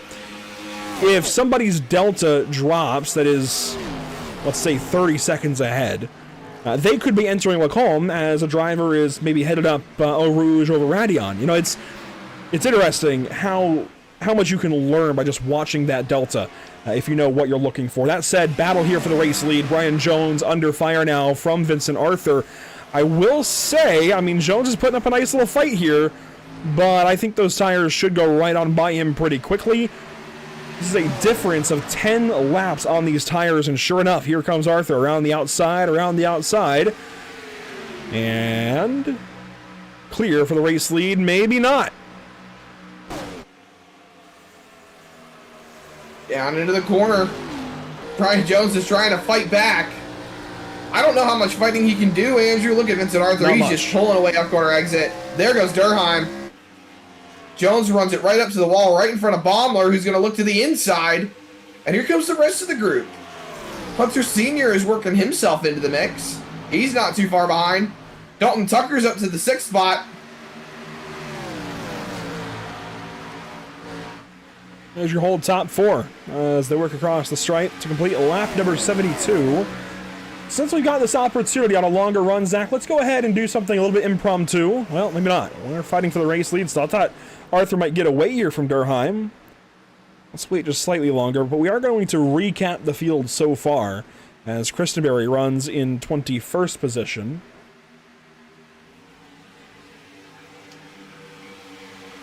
I think we can go ahead and go for it. Jake Christenberry, currently 21st spot. There he is off of turn 4, some smoke ahead of him. Hopefully everything's okay. Maybe just somebody getting loose, but let's roll through this. Zach, back to front. Jake Christenberry, not leading, sorry. Dead last right now. The driver's still in the race. It could not be more opposite from leading. I guess leading in the golf score, if you will. Not a great day. He had the speeding penalty on that first round of stops, as you chronicled, and here he is, 21st position. If this race stays green, this is disaster for him. Needed to have a good run, thought maybe he could still make the chase. Right now, this run is not supporting that. It is not. Rolling up through John Cottle, one driver that we haven't seen too often so far this season. He's in the 12 since Rochelle is not here. I had him on my fantasy lineup. He is doing a little bit better than I expected. I saw him a little bit further down the running order in times in the practice session, but still staying in it, still working himself forward, and there's still a long race left to run. He had a great practice session, was very much up there in the top 5, but race session not so much, as all the Penske cars were towards the rear. There's Nick Geilis. I will say, I think Cottle might be on this alternate strategy, though, along with some other drivers, as Geilis is due in soon. He currently runs in 18th, as they've just passed Brian Jones. There's Jones in the pit lane, so he comes in after 25 laps, right on money at 75. Zach? Yeah, a little bit further up, Alex Edelman, one of the other Penske cars. He's had a quiet race so far. We haven't really talked about him much, but he's stayed in it for the most part, stayed on a relatively okay strategy. He's on the same strategy as someone like Gladjulich, running a little bit longer, but with it being this far back, I don't know how well the strategy is going to work out for him as it is for the other guys, but, it remains to be seen. He's still got a long race left to run as well. We're just past halfway. There's Jacob Gladjulich in the number 20. Car looks all right. He has been running the longest of anybody, for the most part, on these fuel runs. He's due in around lap 90 as he chases down Rusty Rafferty. And Rusty Rafferty himself running the 27, the blank car, currently sitting in the 15th position. He's on track for a good finish. If he can keep himself moving in the right direction, he's got top 10 speed, and I think he could be a relative contender, should we say either get a caution or the strategy starts to work in his favor.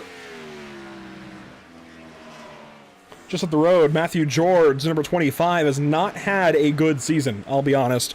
Tonight, looking a little more stable as he runs currently in the 14th spot. I'll go ahead and grab John Skavnicki. They are together here. Skavnicki currently 13th both, just having kind of a middle-of-the-road evening as they are chasing the 15 car. Housden sitting in that 12th position. He's chasing down the 29 car for the 11th spot. That's Blade Timmons. And once the pit cycle starts cycling through a little bit more, he should move up a little bit further. But Blade Timmons himself as well, he's had a relatively good night. He's led some laps. He's on a different strategy as well. You never know. Maybe that 29 car could surprise us. Maybe the strategy will work out, and maybe he'll catch the next car up the running order, which would be Josh Conover. And into your top 10, there's Josh Conover. Started 11th, currently 10th. I mean, was a great start for a little while there, into third position at one point in time. Since then, this night is falling flat for the 48 car. Might be able to get back up there. Time will tell. Might need a caution.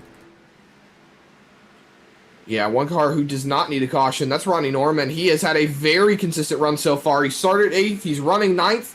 I think he is on track for a good position, and that's what he needs. He needs a good points-paying day to keep himself in contention here, because drivers that are not here and drivers that are here that are not having a great day, well, he's doing far and away better than them, and he needs to keep it up.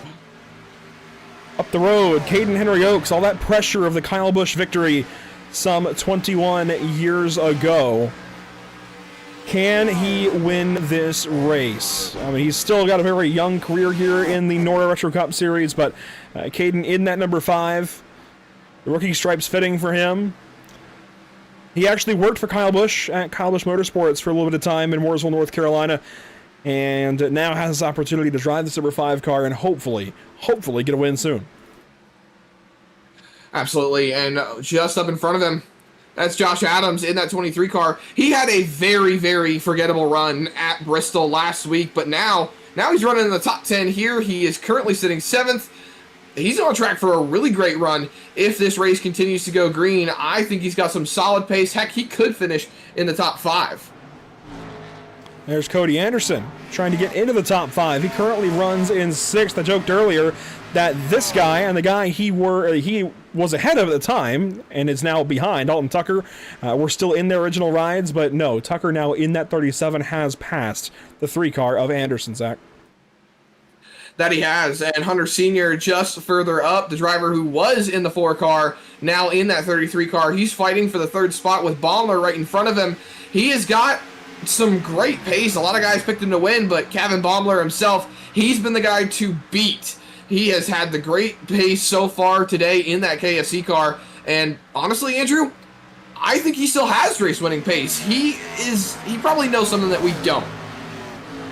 That brings us to the top 2, and that's Chase Durheim in the 2nd spot. We spoke with him at length in the countdown to green. 9 laps led, a handful for him, but all chasing the number 24 at this stage of the race. And just ahead there, you see the 45, as the 12 of Cottle will go a lap down on natural pace. And Durheim is in. That brings Baumler and Senior. No, Senior stays out. But I want to hit this real quick. You see Arthur right behind Jones. Jones is still behind Gladjulich. And Zach, I think what these leaders are doing is kind of cutting in between the 2 strategies. You have 2 extremes, right? You have Jones pitting exactly on each 25. You have Gladjulich pitting exactly on each 30. And right now, as we near a 30, Gladjulich is still ahead. We'll have to see exactly where Gladjulich is versus the 45 of Jones when we get to pit stops. There is Gladjulich currently. Jones, so that's off of turn 2 down the backstretch. Jones is into turn 1. That's a lot of time for Brian to try and make up. I think this strategy is slower than the every 30 strategy by Gladjulich. Time will tell, though, how it works out for the leaders. And off the pit lane now, Kevin Baumler onto the racetrack. Problems on this stop, Zach, for the 16 maybe. He is well behind the 81. The 81 is off of turn 4. He misses box! Oh, no. Oh, my gosh. There's no way. There's no way. That's not the first time that's happened. Michigan. Same thing.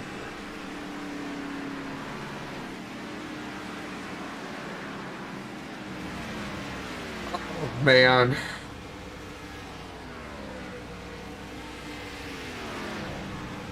I wonder. First of all, look, man, you got pole. You should know exactly where you're pitted. But I wonder how much that pit sign has to do with it. As he runs, I would imagine, a different pit sign each week. A lot of drivers, you see Durheim's, it's that signature design. A lot of drivers do that for a good reason. They have their own signature design on their pit sign. You see that in the real world. There's a method to that, for sure, because it works. You know what you're looking for each time. I wonder if the different paint scheme tonight made him look for a different sign when actually he was looking for that red and white one. Regardless, as we enter, well, we're already in the back half of the race, but as we press on here this evening, a big thank you to our partners, Harpoon Design, Sparks Builders, Darkstar Garage, and NORA, the National Oval Racing Association itself, as Christenberry is up the road there, getting around the 12 car. Christenberry has not yet pitted, and actually the 12 car is getting around him because Cottle has.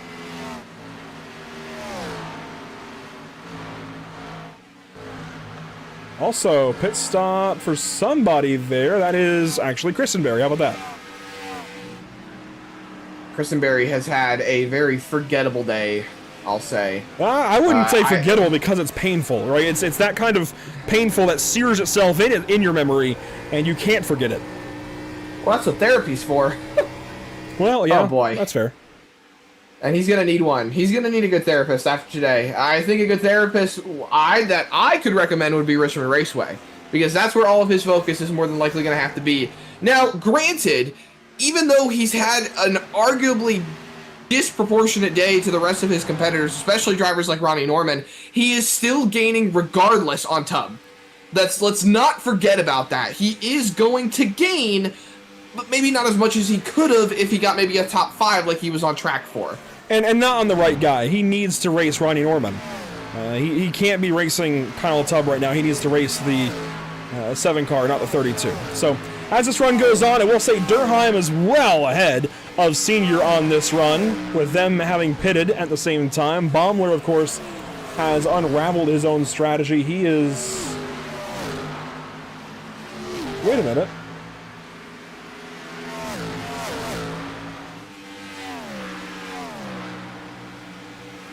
Okay, Senior has not yet pitted. That's what it was. I could have sworn Senior went with them. He did not this time around, and now more drivers are actually running to this 30 number, realizing maybe they can cut a pit stop out. So I think we're seeing a switch of strategies in real time, as here is Adams along with a couple of others down the pit lane, as you saw Durheim getting to the 24 car there before he switched back to this. This is Adams, Housden, and Skavnicki on the pit lane. Meanwhile, I think Vincent Arthur, Hunter Sr., Dalton Tucker, I think they're trying to go for the 30s, and they're about there. Here comes Arthur to the pit lane. This is interesting. They are switching strategies like this mid-race. Senior stays out. Senior has stayed on the racetrack. Hey, that's insurance. Oh, I don't deny it. As you see, Tucker has joined Vincent Arthur into the pit lane. Ronnie Norman, Cody Anderson still on the racetrack. Timmons out there as well. You see Skavnicki leaving his box, as Hunter Sr. has just called out that he'll be hitting to the pit lane, and Cody Anderson's going to go with him, so the teammates to the box at the same time. You see Arthur out on the jack stand. Or, excuse me. They're not teammates. Look, I'm like you. I would think you see the 33, the RCR 33 at that. I mean, Senior kind of made it his own with the KHI 33. But you see the 33 and the 3, and you think those are teammates. They even are now in the NASCAR Cup Series. That's what I'm saying. I'm not doing this intentionally. No, Andrew. I get it. I agree with you, if anything. Well, it's even at the same time, it's like Chase Durheim was saying earlier on the pre-race show, is that for a time, I thought the 3 car was a Richard Childress car, because Dale Earnhardt Sr. drove the 3 car at Richard Childress, and I was not well versed in NASCAR knowledge in 2001 when DEI was at its prominent point, especially since I was maybe 2 months old when the Daytona 5. I wasn't even born when the Daytona 500 happened. I was born 2 months after it. But it just made sense to me, because the 3 car was an RCR car for the longest time. It didn't make sense when it went to DEI and then RCR retired the number. So you can understand my confusion a lot of times. Well, yeah, so Earnhardt never drove for DEI. It was always an RCR car, which I think made this year's loss of Kyle Busch that much more difficult for Richard Childress and RCR as an organization. That is neither here nor there. I agree. I had to be informed, and then even after being informed this season that the 3 was not on Richard Childress Racing in this league, that still felt odd, I will say. Brady Motes and the DEI crew have announced that the 1 is coming back to their team very, very soon. In fact, for 2006. I don't know if that is at the expense of the 3 car. Honestly, I kind of hope it is. That's not because I don't want to see the 3 on the racetrack, but it is because it's a little bit strange. But pits are cycling through, and there you see the lights have just been cut on. Literally in that very instant, the lights have been cut on around the racetrack. So, look, I said 70 to 90. Here we are, lap 93, Zach. We are in sunset. Lights are on. That was pretty bang on, huh? Just about. You see the deltas now on your ticker on the left side of your screen. It is Jones, then Durheim out ahead. They are 2 seconds apart. Somewhere behind them, you can see that bright red number 24 off of turn number 2. That is 3rd place. Well, there he is. There is Arthur, then Tucker, that white number 37 Arthur currently 4.5 seconds back of Jones. Tucker currently 6.3 seconds back, and then Senior currently 8.5 seconds back. The gap on tires from Jones to Durheim is 8 laps. The gap on tires from Jones to Arthur, how about 15 laps? Pretty big difference. Yeah. I do think the guys that have switched strategies might actually benefit greatly if they can actually save enough fuel. I don't know how much they still have to, but I mean, Jones is committed at this point to making the extra stop. He is due back in about 6 more laps, right at lap 100, and I don't know that he can easily switch back. It's certainly going to be difficult, especially this late in the race. You never want to be the crew chief that has to change the strategy mid-race. I'll tell you, it's probably one of the worst positions to be in as a crew chief, where you have to adapt to what these guys are doing and try to find a way to make the strategy work. Could you imagine being the crew chief of Brian Jones? He's leading the race right now, and tell him, hey, we got to run way longer, or we got to try to run longer. So let these guys go, save, do what you can, or you could be on the opposite end, saying, hey, I know we just pitted 5 laps ago, but we need to get all the lug nuts on the race car, so bring it on back in. Thankfully, iRacing doesn't simulate loose lug nuts on the race car or a wheel vibration in that regard, but changing the strategy so late into the run, it makes it hard to recover from. And frankly, he can't. Thinking about it, he can't. To. Yeah, he's going to pit 20 laps shy of where he needs to get to. He is stuck in this strategy. Brian Jones desperately needs a caution. That's all there is to it. I frankly do not believe that the timing will work out for him to actually be ahead when these guys, well, when they get to lap 150. I don't think he'll be ahead with this strategy. He could surprise me. I don't think he will be. I'm saying I don't think. I'm not saying that I don't know, but I don't think he will be. And there's no way he stretches it to a number where he can get to the end of one more stop. So it's 2 more stops for him. It's 1 more for everybody else in the field. Oh, yeah. Now, as we get later into this race, well, we are in the later stages of the race. We're in the last third of it at this point. Reflecting on how these guys have been going with their strategy, you talked about Gladulch being in front of Brian Jones not too long ago, and I mean, even taking race weather conditions into play as well. I brought it up initially that Gladulch, if he loses too much time, that strategy will not be viable or effective. And seeing that he is 30 seconds off the race lead, I don't see it happening. I don't see running longer or trying to run as long as you can working out in these guys' favor. Well, Zach, that's because everybody switched to his strategy.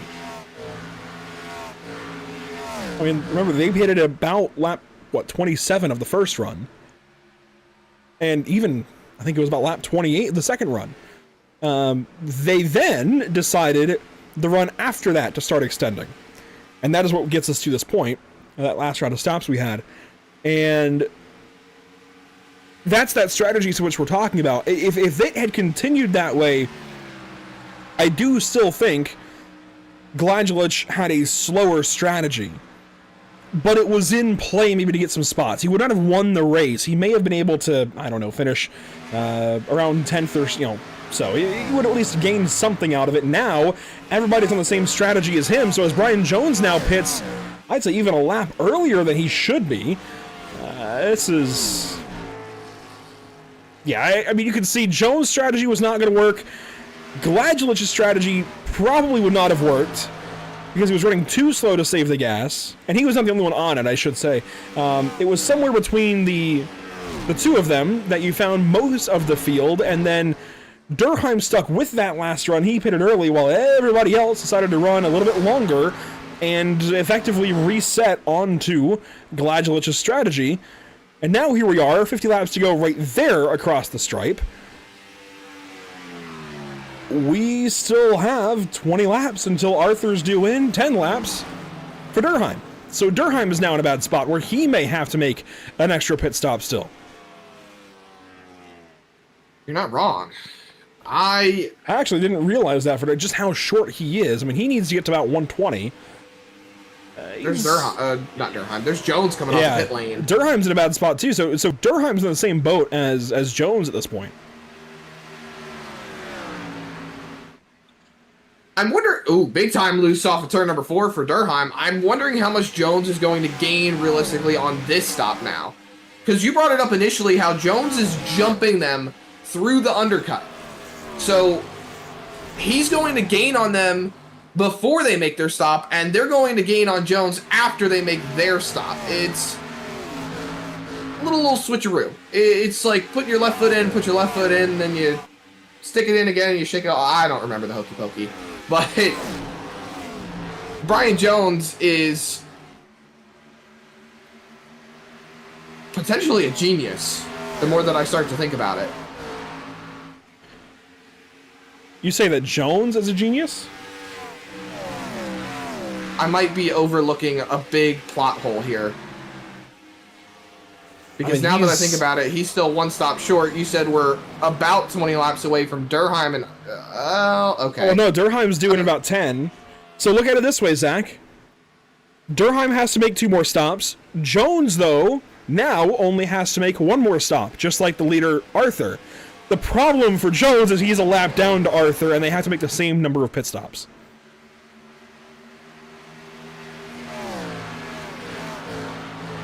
Math confusing. Well, hopefully that helps everybody listening. I know sometimes we get in the trenches with these strategy conversations, but I think that's the simplest way to look at it. Jones and Arthur both need to pit 1 more time. The problem for Jones is he is a lap behind Arthur. We haven't even looked at the most complicated standpoint as what happens if we actually do get a caution? Well, we'll figure it out from there. Make it up as we go. Now that I also think about it, when did we get our first caution in the Auto Club race or the California race from earlier in the season? Because Arthur's in the wall. That was a big grind up the outside safer barrier as Dalton Tucker, as that happens, ends up clearing the 16 of Durheim for second. So not only does Chase still need to pit once, well, twice, so once extra, he is now down to the 3rd spot, losing more time to the race leader, Vincent Arthur. Yeah, this is not going to work out for him. I do want to mention on the other side of things in the top 10, Josh Adams is working on Cody Anderson. Adams has older tires. We'll see how that goes. And then deeper in the top 10, Blade Timmons is 10th as Josh Conover is back up into 9th. Their races seem to be coming back together, but there's still a long ways to go. You mentioned, though, the cautions in the race here in the spring. I will do a deep dive on that, but I recall it being certainly more stop and go than this, so we haven't had a caution yet. Yeah, I certainly remember that running longer in the earlier Auto Club race, but I don't remember it running this long. So you can see it on the race stats, 0 caution laps for 0 cautions, 16 lead changes and 105 laps so far. I have the caution laps from the February race. Lap 4, lap 12, lap 41, lap 45, lap 105, lap 109, lap 115, lap 135, lap 143. A grand total of 9 cautions. I would be impressed, honestly, and I will regret saying this, I'm sure. I'd be impressed if they could still find a way to get 9 cautions, and I almost challenge the field to do that. They won't. Don't. That would be a terrible mistake. Well, what do you say about me? You are the chaos bringer. Something like that. Battle here, this is deep in the field, 12th spot. We've talked a lot of strategy tonight. Haven't looked much at the other drivers in this race, and golly, look at that beautiful SoCal sunset. On board with Matthew George, 13th, looking for 12th on John Skavnicki.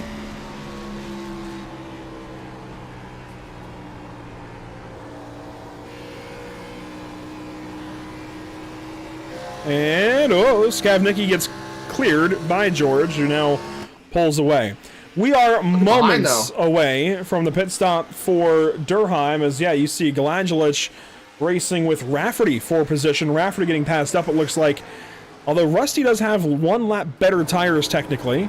Here's the onboard.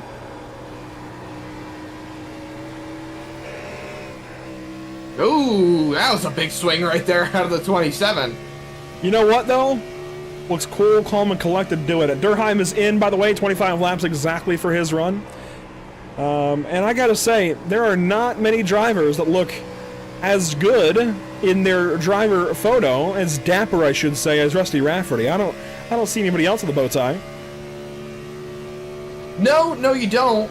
But it would make more sense if he was driving a bow tie. Get it? Chevy bow tie. Get it? Funny jokes. Well, come on, you're the dad here. You should have a list of dad jokes that you should be able to say on the broadcast. oh, I do. I save them for a rainy day, which I guess it's raining here, but I digress. 40 laps to go when we get back around to complete lap 110. That will be the next time that Vincent Arthur flies by the start-finish line. I'll talk about what's upcoming for us at Pit Stop TV as the week goes on. Of course, this begins the week for us. Next up for us, tomorrow night, actually right back here and back under the lights. Auto Club Speedway, the season finale for the BRB Sundance Pro Series. August 18th, the final race of season number 6. We'll be crowning a champion. It comes down to the 00 and the 5. Dustin Stallings and Adam Buzzio. It does. You said earlier, you told me before we even went live today that championship picks were supposed to be made all the way back in April. Well, mine was unofficial, doesn't count for points, doesn't count for squat. I just wanted to make it out of the 2 that are in the running for it. Wednesday we go into the Full Send Cup Series. They head to Richmond Raceway, just like these guys here in the NORA Retro Cup Series will be heading to next week. And then Sarah this weekend. Oxford 250, that one should be a fun one. I'm really excited for everything going on that weekend. I may not be there for all of it, but it should still be some fun and plenty of places to follow along with Pit Stop TV as well for all that's upcoming. We've got a packed week, Andrew. We have got a packed week. I think, we had broadcast on Sunday for ARN. We have today. We have Tuesday. We have Wednesday, Thursday, and Friday. And then we don't have anything on Saturday, and then you'll be racing ARN on Sunday. So it is an action-packed week for Pit Stop TV. Yes, sir. Monday, Tuesday, Wednesday, Thursday, Friday this week. We've got, like we see here, I mean, you see everything. We've got Auto Club tonight and tomorrow, and then short tracks, actually, the rest of the week. Richmond is going to be a lot of fun in Full Send. I'm excited. They had a great race at Iowa. It felt like a real NASCAR Cup Series race, I'm going to be honest. Great vibes. It was great. So for a league we don't really know a whole lot yet, that was very, very hopeful last week at Iowa Speedway. And yeah, it'll be Thursday and Friday for Oxford Plains with the Sarah Oarsman Ford of Manassas National Tour. We have Legends into super late models on Thursday, and then Legends into street stocks on Friday. They actually begin their festivities tomorrow with the Misfit Racing League taking part, but we of course have BRB, and then they also continue Wednesday with the only short tracks late model stocks, but we of course have Full Send. So we weren't able to organize coverage of those couple of days of their event this week, but they will be running strong those couple of evenings. And you see our social media platforms down below, bottom of your screen. Go ahead and follow us all over the place. Yes, even TikTok. If you want to get in on the Whiplash Racing League, whether it's Legends this week or the National Series that begins September 8th, you would do so by joining our Discord server, top right of that graphic. If you have any issue with that Discord invite, let us know. Sometimes Discord invites just stop working. So, by all means, reach out and get involved. That's also how you make picks for the fantasy games that we do now, which we are extending actually this week to the Full Send Cup Series, and will be starting for the WRL National Series that begins next month.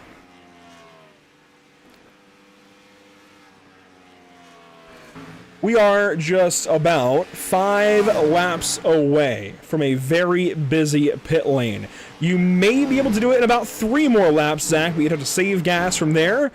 Really, you want to go to at least 120, if not 121 or 122. So pit lane about to be a very active place. I will say Baumler, he pitted in between, which, I mean, he was in the same boat as Durheim.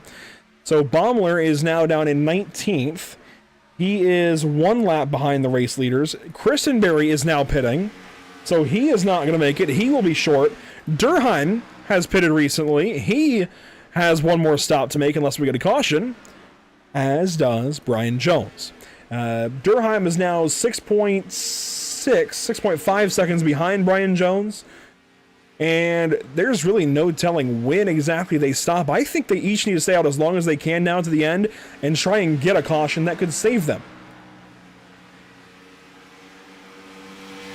We keep talking about cautions, but leader. what's the realistic chance we even get one at this point? Never say never. I have learned that through enough sim racing and real racing. I mean, look at this. You want to say we don't have a chance for a caution? 5 cars on top of each other. Adams, Norman, Henry Oaks, Conover, and Timmons all together here. I'm knocking on wood before anything else. I'm going to do that real quick before I even start talking about this, but the gaggle of cars is the closest battle on the racetrack right now. Okay, Henry Oaks is loose. Conover slides up in front of him. Okay, maybe we could get a caution. Yeah, we definitely could between this group. As Henry Oaks goes way high there in turns 3 and 4, running the outside wall just about. Conover up the racetrack as well. A little free out the corner is the 48. Adams starting to get away, but the rest of this fight far from done.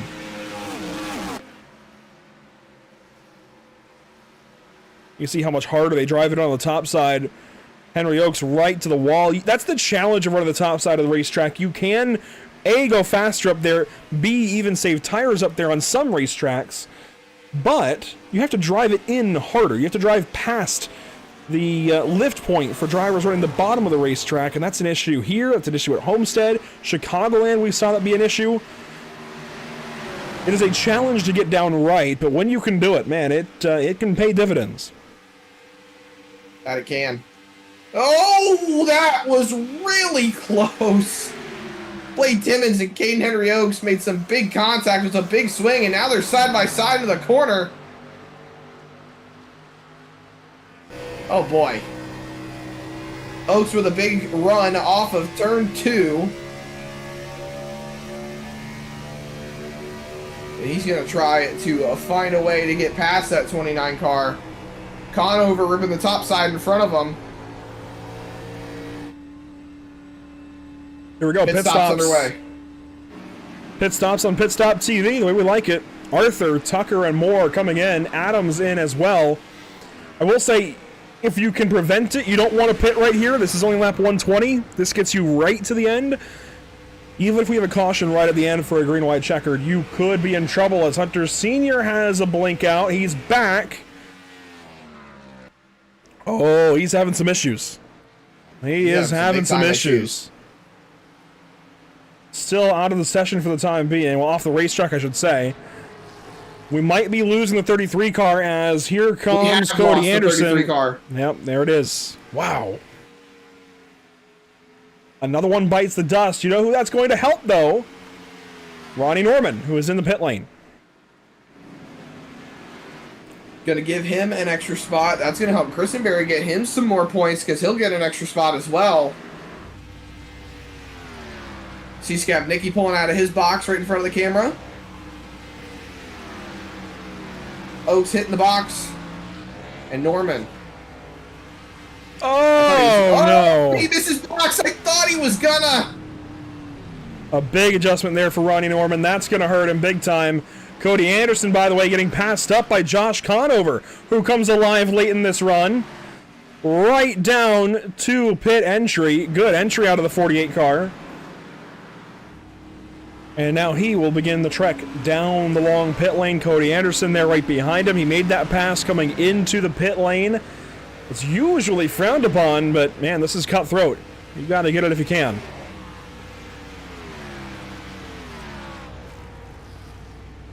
More are coming in the background. Gladjulich is in. There's Edelman in the 2 car as well. Meanwhile, Blade Timmons continues around the racetrack. George second, Rafferty third. The beginning of drivers who have pitted for the final time. Well, that's Vincent Arthur. No surprise there. He is currently behind Jones and Durheim, but remember, they each have to pit, and Arthur is, right behind Durheim, frankly, especially on brand new tires. So the race has become the 24 versus the 37.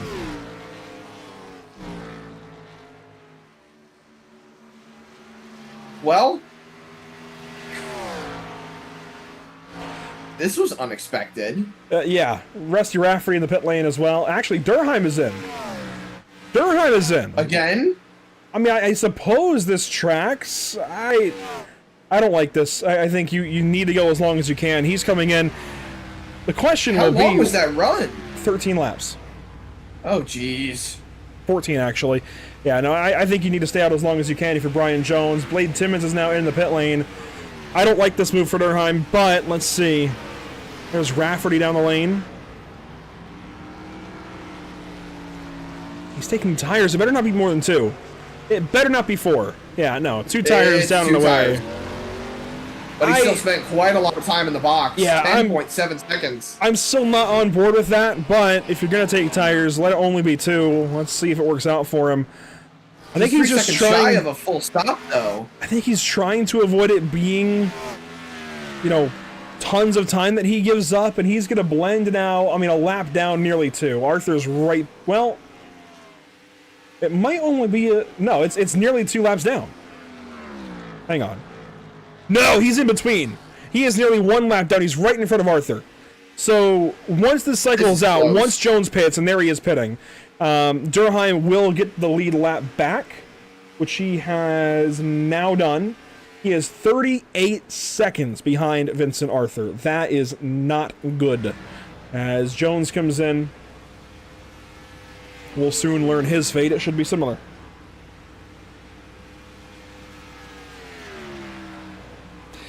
And Zach, this is the value of doing practice. Even if all you do is run a single fuel run. Know exactly how far you can go. Honestly, I just jump in the car and I wing it. Well, and clearly that's what these guys did too, as Jones takes 4. Well, we've just seen that's consigning himself to the very back of the field. We have seen all race long how these strategies have adapted. You saw Gladulage run long, everybody was like, hey, this might actually be smart. They adjusted their strategy. Now you have guys like Durheim who are adjusting his strategy again as this race goes on. There's Jones out of the pit lane. So now they're fighting. I mean, this has really just become a topsy-turvy strategy cluster something. I don't even really know what to say at this point. Because we've seen them all change their strategy probably 2 or 3 times so far this race. Well, inside the final 25 laps here, in fact, inside the final 24 at Auto Club Speedway now, here is your battle for the win. By the way, Arthur and Tucker are 15 seconds up on the rest of the field. It is literally these two in their very own zip code. They may as well be at Ventura already. These other guys are doing the battling here in California. They're gone. Arthur and Tucker. A caution here would be insane.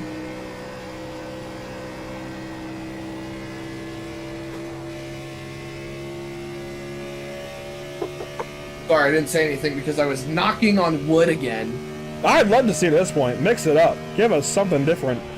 Not that a caution-free race is an issue at all, but I would love to see the chaos should we actually get a yellow here at the back end of this race. And look, I'm pretty much advocating for these guys to toss out a caution-free race, which has been fantastic to this point, but it would give us a lot to talk about, that's for sure. Well, I was going to say, when was the last time they had a caution-free race? Was it Indy recently? There was one recently, as there's a battle for 3rd spot, Adams and Conover. There was one recently. I'll see if I can dig it up.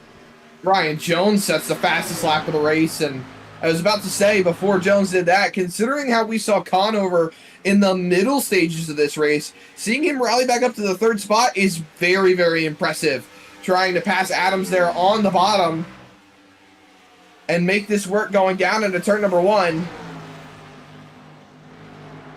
We got to start thinking about driver of the day, too. And ARL driver of the day has some very strong candidates that we can nominate today. I've got a few in mind. It's going to be a hard choice for me. It usually is, but I feel like today is going to be even harder, more so. So it looks like it was Indianapolis, yeah. The last summer we had a caution that went the race that went completely caution-free. I think that was the first non-road course caution-free race as well of the year. So we could be in for a second right here, as there is Conover getting clear of Adams. Norman and Housden, the next battle behind these guys. That's 7th and 8th. And Hunter Sr. chiming in the YouTube chat. Of course, his internet went out. Hunter, I'm actually not sure. You don't have to dox yourself. I'm curious where you are, because there are storms across the country right now, and that easily could be the reason.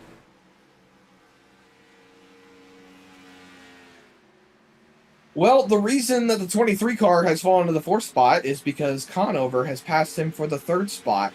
Behind them, Caden Henry Oaks. Oh, actually, I want to go back to a note you made on Conover while I was looking at the previous races and such for cautions. I wonder if Conover was saving gas that time that he dropped down out of the top 10. If that was him just saving as much fuel as he possibly could for a little while, it's because a strong possibility. I mean, he is fired right back without issue. Yeah, I would have to assume he was just saving gas, because he got back right back on it, 3rd place, and sure, Baumler and Durheim and Senior no longer in front of him. That's a big help, but he still had to put on the execution to get by that gaggle of race cars we saw at the end of the previous fuel run for these guys, and he made mincemeat of them, working through them very, very easily.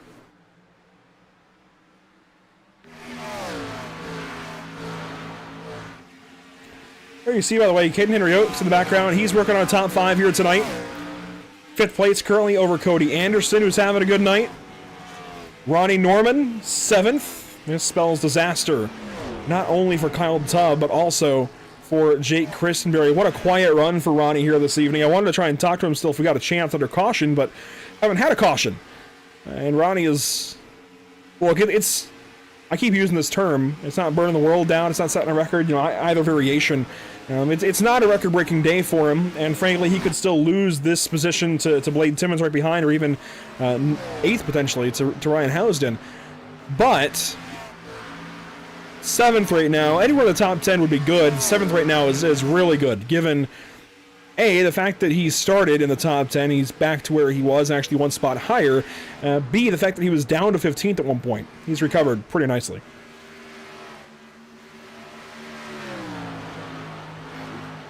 Norman's been doing good this whole race. I think he's been very, very consistent so far. One driver that I'm looking at is Housden. He's up in the 9th spot as we ride on board with Timmons here in the 8th spot.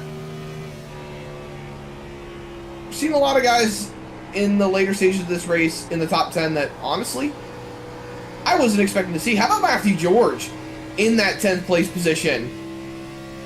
Kind of nice to see another Hendrick car in the top 10. In fact, all 4 of the Hendrick cars are in the top 10 right now. They're finally having an all-around good night. It's been a while since we've seen that out of them. It's been problem after problem, whether it's for Arthur, George, Henry Oaks. Conover's been mostly without issues the last handful of weeks, but yeah, it's been rough going for them. Look at that, Rusty Rafferty might crack the top 10 here. He is getting things figured out. He is actually working on Matthew George. John Skavnicki is 2 seconds behind these guys. Rusty could have a really good ending to the night here if he can just get ahead of that 25 car. Here's the battle into turn number 1. 25 versus 27 as we near 15 laps to go.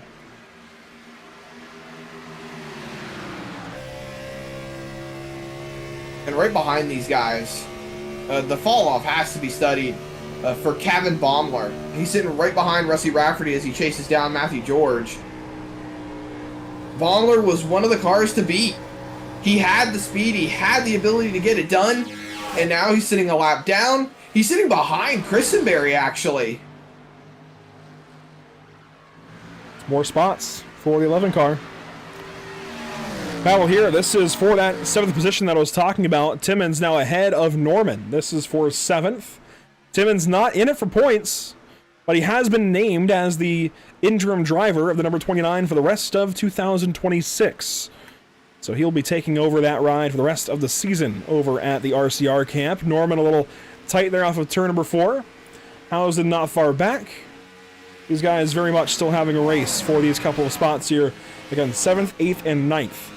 Up for grabs between these three, and Timmons looks to be a little bit quicker. He's got better tires than Norman. Norman and Housden on even footing in that regard. As we hit 13 laps to go here, Zach, I think it's as good a time as any to go ahead and nominate 4 drivers for the North American Racing League Driver of the Day vote. I hate doing it any earlier than necessary, as Arthur just had the clutch in. I wish we could wait a little longer, but we just got to go ahead and do it. We're right at the end. Maybe a caution comes out and invalidates the entire thing. Maybe not. I mean, fair. So, I've been doing a lot of thinking about my 2 picks, and I'm going to save you 1 pick because I know you're going to want to take it. But I'm going to take Vincent Arthur for the race lead because he has done a phenomenal job. He has been so off-putting, I will say. He has been very off-putting to pick for fantasy, to pick for driver of the day, to pick to win the race. But he's finally showing what he's capable of, what we know he's capable of, to be out here leading this race and potentially coming out of here with a win. So I'm going to take him for driver of the day. I am going to put my faith in him today. We'll call it that. For my second pick for driver of the day, I think I'm going to go with the 29 car of Timmons, because while there may be other drivers that may be a bit of a better pick, I'll say, I think Timmons has stood out to me today. He's led 10 laps. He's kept himself in the top 10 after starting 20th, especially in this long run race. He's done nothing but gain track position. I think he's done a phenomenal job, and I think that needs to be reflected on an ARL driver of the day. Fair enough. Nearing 10 laps to go. I will go ahead and give a nod. Actually, not to Dalton Tucker, only because he's won the last 2 races. I thought you were going to pick him. Oh, he's That's done why I it. left him for you. He's done this the last 2 weeks. He did this exact thing at Michigan.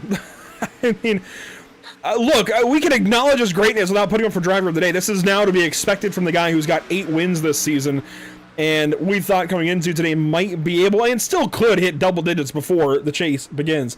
I'm going to go for somebody who is truly shining this evening. To me, that's Josh Adams, the 23 car. Putting together a really, really good run. The paint scheme maybe not entirely accurate to Bill Davis Racing. That's okay.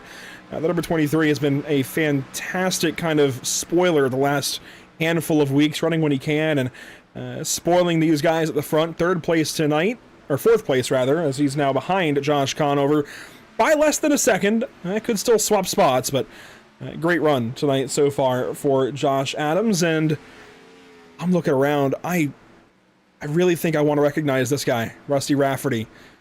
Could have a top 10 here very soon if he can just get back to Matthew George. They're about a half second apart.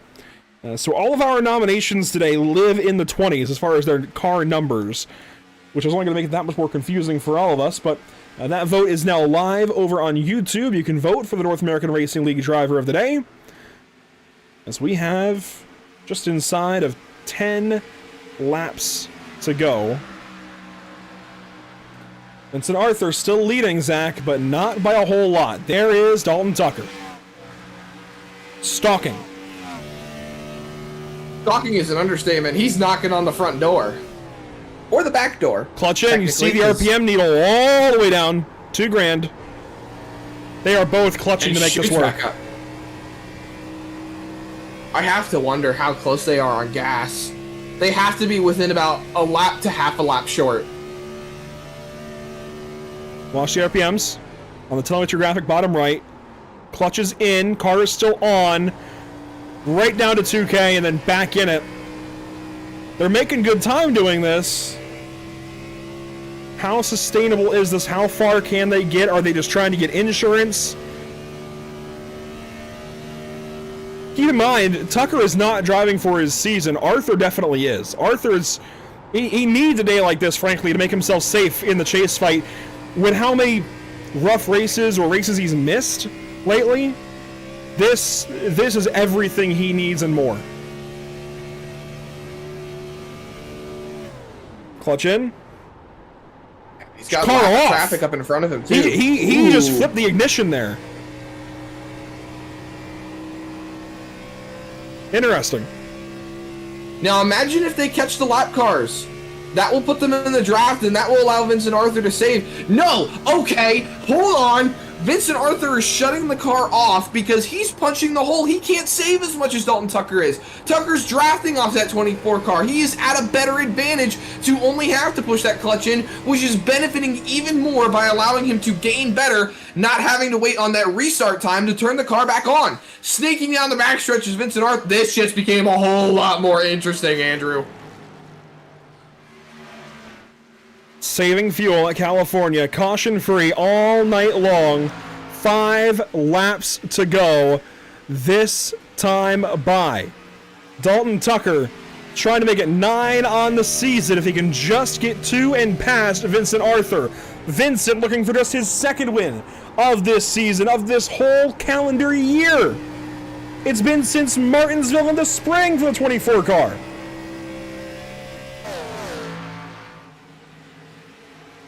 It's going to come down to fuel. It's going to come down to draft. Managing how much you save per lap. It's going to come down to every bit of technique between these two. Meanwhile, Conover is starting to put a dent in their lead.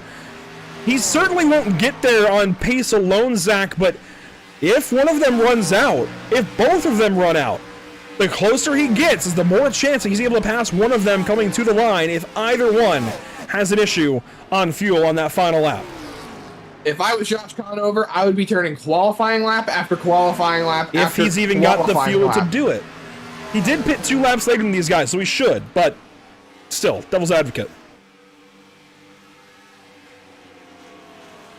There you see the snaking. Still snaking down the backstretch. By the way, that car directly ahead of them is Chase Durheim.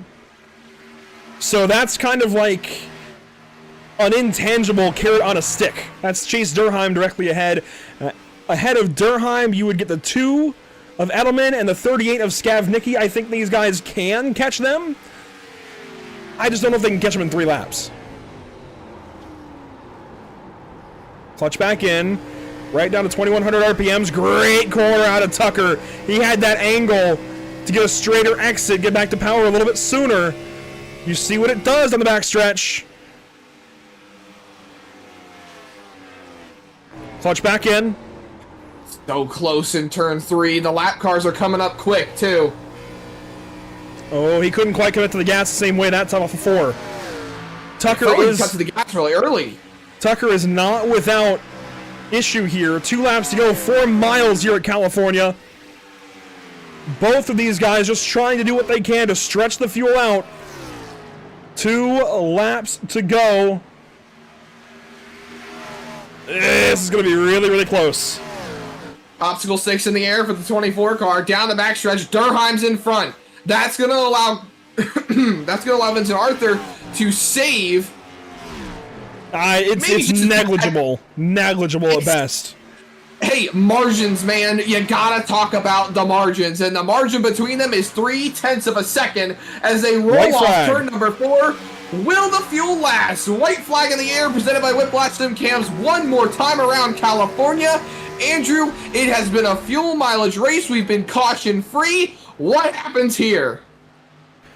You've just got to hope you've got enough gas to get back to the gas out of turn 4 and B, at least roll half the way to it. I don't know. It's going to be super, super close. Can Vincent Arthur hang on? Can Dalton Tucker get there in the final corner? Does Arthur even have enough? Off of turn number 4, Vincent Arthur looking for win number 2 on the season, and he gets it done. California Speedway goes to the 24 car. And here's the ran out at the line. Caden Henry Oaks, he's got 4th. Josh Adams slowing off of turn 4. He's out of gas. He's out. How about the run back here? Ronnie Norman, Ryan Housden. Housden gets him, but can they get to Adams? They will. And the drag race back, it'll be Housden 7th, Norman 8th. Where is George? Adams crosses the line. There's George. Rafferty back here. Jones nearly got to him. And then there's Chase Durham. He just passed Edelman and Skavnicki both. Skavnicki out of gas.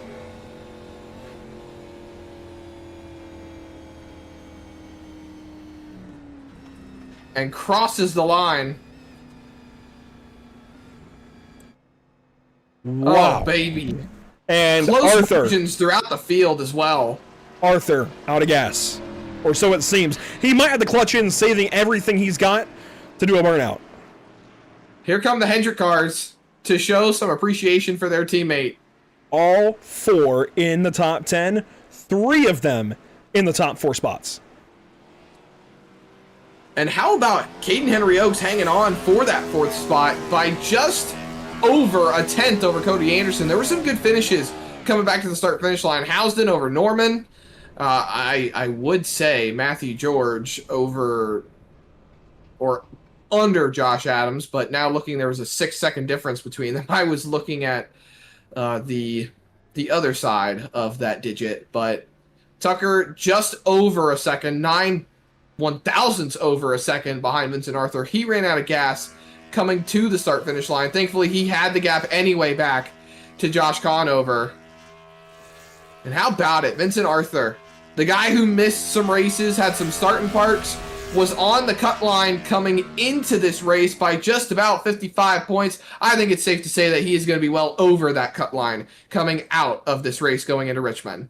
He just shut everybody back up. All the concerns about the 24 this season. Is he going to make the chase? Is the 24 car itself going to make the chase at the owner's points? He just silenced everybody with this win. Ends up being by a second over Dalton Tucker. That does not tell the entire story.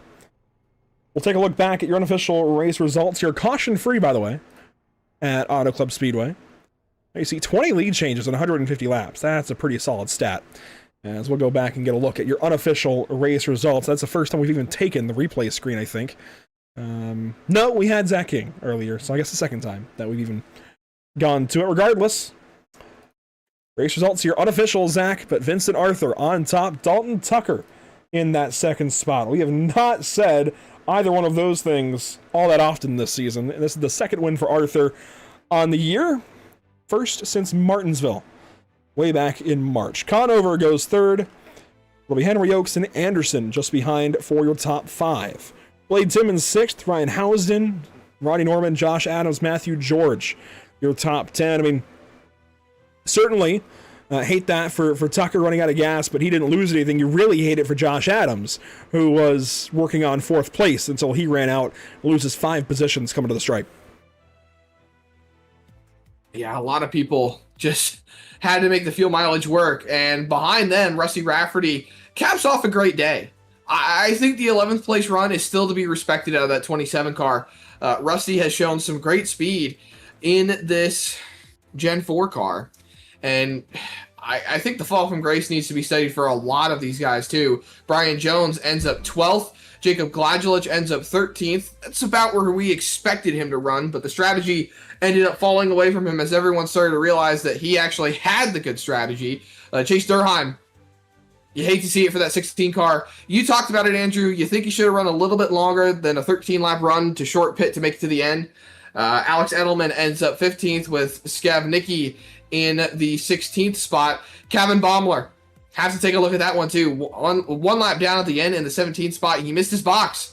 There's not more than you can say about it. Just a mistake out of that 81 car. Jake Christenberry ends up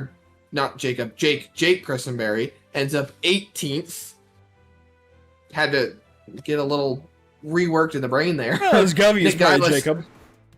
Yeah, probably. Nick Geilis ends up 19th, 2 laps down as well, with John Cottle 20 down as well. I wanted to ask it earlier, but I'm going to ask it now at the risk of sounding stupid.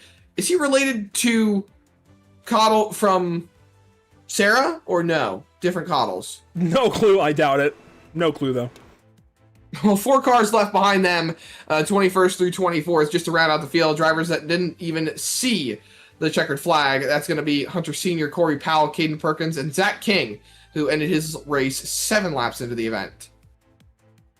Just 7 complete there for the 97. Hopefully next week at Richmond goes a little better. Vincent Arthur winning here at California, and I mean, it's not a shock to see Vincent in victory lane. It's not a shock, Vincent, but I think it is a bit of a surprise still, given how this year has gone for you. A lot of points left on the table, but tonight, none of that. A win here at California, and we definitely noticed the strategy change. When was that decided on? Because you guys were pitting short run, and then suddenly you're stretching it out. Yeah, so me and Dalton were just kind of talking about it. We figured that, pitting every 30 laps, I mean, my strategy all night was just to run the bottom. Auto Club is just a place where, you can really run any lane, but I know a lot of people love to get up against the wall, myself included, but when you have everybody running up there, it pays dividends. Just discipline yourself and just paint the white line, and luckily the car was pretty free tonight, so it would kind of bode well to go run down there and just let off early, get down there, cut the distance, and just let the thing kind of roll through the corners there. So yeah, I mean, pretty straightforward, 30, 60, 90, 120, 150. And then Josh was kind of talking through some of his strategy, and I realized I was probably around 3/4 of a lap short, just because of the 150 plus 1 having to get back around. So I started to kind of clutch it early in the run, and then Dalton would kind of close in 2/10. So I was like, okay, he's not saving yet. So then I go hard for a couple laps, and then I start clutching again. He's only gaining a 1/10, and then he's not gaining at all. And then he starts gaining on me. Actually, that's what he said. He's like, I was clutching it, and then I saw that I was gaining on you, and was like, oh man.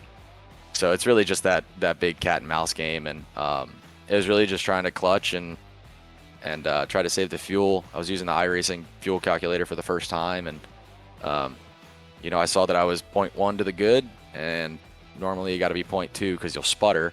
But I kind of, at that point, it was about 6 laps to go, and Dalton was 3/10 behind me. So I was like, okay, well, I hope it's gonna last from here. So yeah, it's definitely nerve-wracking, but a race like tonight just reminds me why I love racing or driving race cars and doing fuel mileage and just competing in the sport. I mean, it's fun to get out there and have your mind going and still have to calm your nerves and just be super precise on the wheel.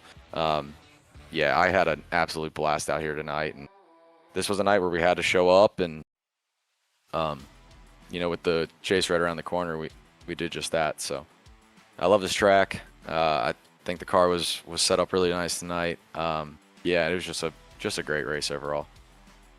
It absolutely was kind of an old school feeling NASCAR race as well. Green flag, wire to wire. And you had 3 or 4 or 5 guys all drop out of the lead fight through attrition. Various things taking them out. I mean, how much of a battle was it for you guys to stay disciplined and not make the same mistakes that they were making? It's extremely difficult because this track is so inviting to just overdrive it, whether it's overdriving the entry or overdriving the exit. But when you keep slipping a tire, you just keep building the heat, and it just keeps getting worse and worse, and eventually it's going to tell you that it's going to go out for lunch, and good luck for the rest of the run. So yeah, it's just super inviting to go in there and just drive balls to the walls. But if you can really stay disciplined, stay under the tire, just wrap the line, cut the distance, you can gain a lot of time. And so I think just sticking to the game plan all night, just kind of having faith in it that it would work. That's really the key. And then, people start playing different strategies, and in the past, I've kind of got screwed when I tried to do that. So tonight I figured, just play the long game, because if a yellow falls, it's fine. Everybody else is trapped a lap down, or they have a couple laps on the tires, and we're coming to get freshies. So just kind of play the long game. Hope it works out, and luckily tonight it went green, and we were able to stick to our strategy all night. Had to save a little bit there at the end, got a little exciting, but yeah, it's just a perfectly executed race. Perfectly executed. Can't argue that. Vincent, good to talk to you. Congratulations, finally putting another tally in that win column. Hopefully we're talking to you next week as well. Yeah, thanks, guys. It's a good momentum going into the chase. A lot of fun there with Vincent Arthur getting a big win. As he mentions, he needed that. Needed that momentum going into Richmond next week and then the chase thereafter. And Zach, he does it over the strongest driver in the series, Dalton Tucker. 2 straight wins before tonight. He can't make it 3. Fell 1 spot short of 3 wins in a row. We've seen drivers, very good drivers, go on long win streaks in the NASCAR Cup Series. I think the maximum would be 4, so you're just a little bit shy of that. But you still put on one heck of a performance and worked your way up to that 2nd spot. You almost had it, but I think, if I'm not mistaken, you ran out of fuel coming to the line to take that 2nd spot. Yeah, the fuel kind of took away the battle that I wanted to have at the end.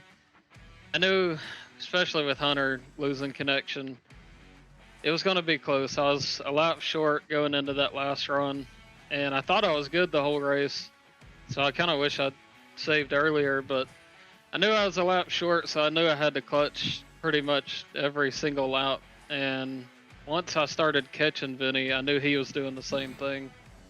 So it was kind of, do I want to try to pass him and run out on the backstretch, or do I just play it safe and get a second? And unfortunately, I wanted to battle him because I felt like I had something for him if there wasn't a fuel strategy. But it's these 2-mile tracks, this is kind of just how it plays out most of the time. And I think this shows a really good testament of the fact of your overall pace compared to the rest of the field, because you worked your way up through an entirely green flag run. After starting 22nd, you picked up 20 spots. Do you think maybe there were points during the race where you feel like you could have done something differently to have had that little bit extra over Vincent by the end?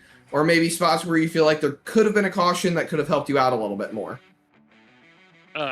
Shoot, absolutely. The first run, I guarantee you I lost 3 or 4 seconds from battling with Skavnicki and some of the other guys. That it's frustrating because you're battling for position, so you know nobody's gonna give it to you. It's frustrating when you know it's killing both me and him. And there was a couple of those instances where I might make a pass, he gets up behind me, gets me loose, gets the position back, and I look back on that, and I mean, that's multiple seconds that easily could have put me in front of Vinny maybe sooner, and then I could have air blocked and saved fuel instead of him kind of doing it to me. Absolutely. And, as we roll into Richmond, final question before we let you go. The chase nears. What's the strategy and what's the game plan rolling into Richmond to prepare yourself mentally for the 10 races that follow? Honestly, the Richmond has no bearing on my thought process or anything going into the chase. Just go out there, put a good qualifying lap in,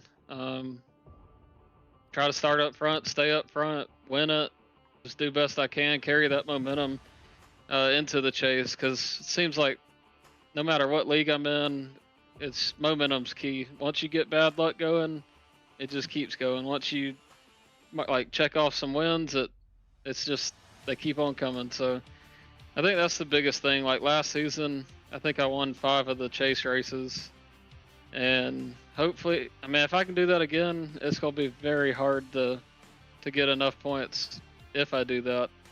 It reminds me of like a Tony Stewart, Edwards type chase, and I mean, you gotta get top 5s every week in the chase. That's the only way to win it. The fields get smaller, and you gotta have 10 of your best races.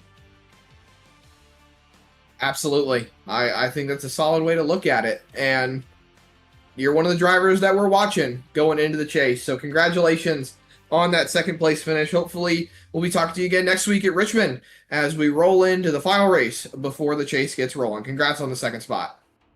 Appreciate it, y'all. Absolutely, Dalton Tucker, your second place finisher on the night, and one driver I don't think we're expecting.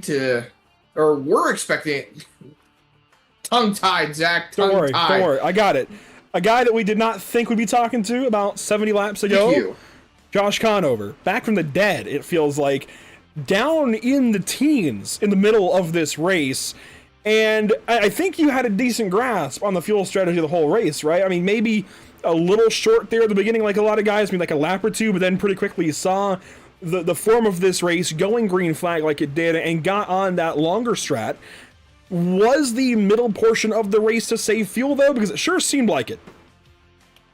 Yeah, like I said, I think I just said to Chris, I think I realized like the second run kind of where we were going to end up, and it almost was going to be like Michigan again. And I backed it way down, went from about third or fourth wherever I was, and next thing I know I was like 13th or something, and we were kind of just setting the pace from there. And luckily a couple guys made some mistakes. I think Kevin got unsafe entry, Blade wreck getting off pit road that last stop. I think Cody ran out of fuel coming to stop the last time, so definitely had some help, but it's nice that strategy finally worked for me. And this is a huge momentum boost, not just for you, not just for Vincent, your entire organization. Top 10, all four of you.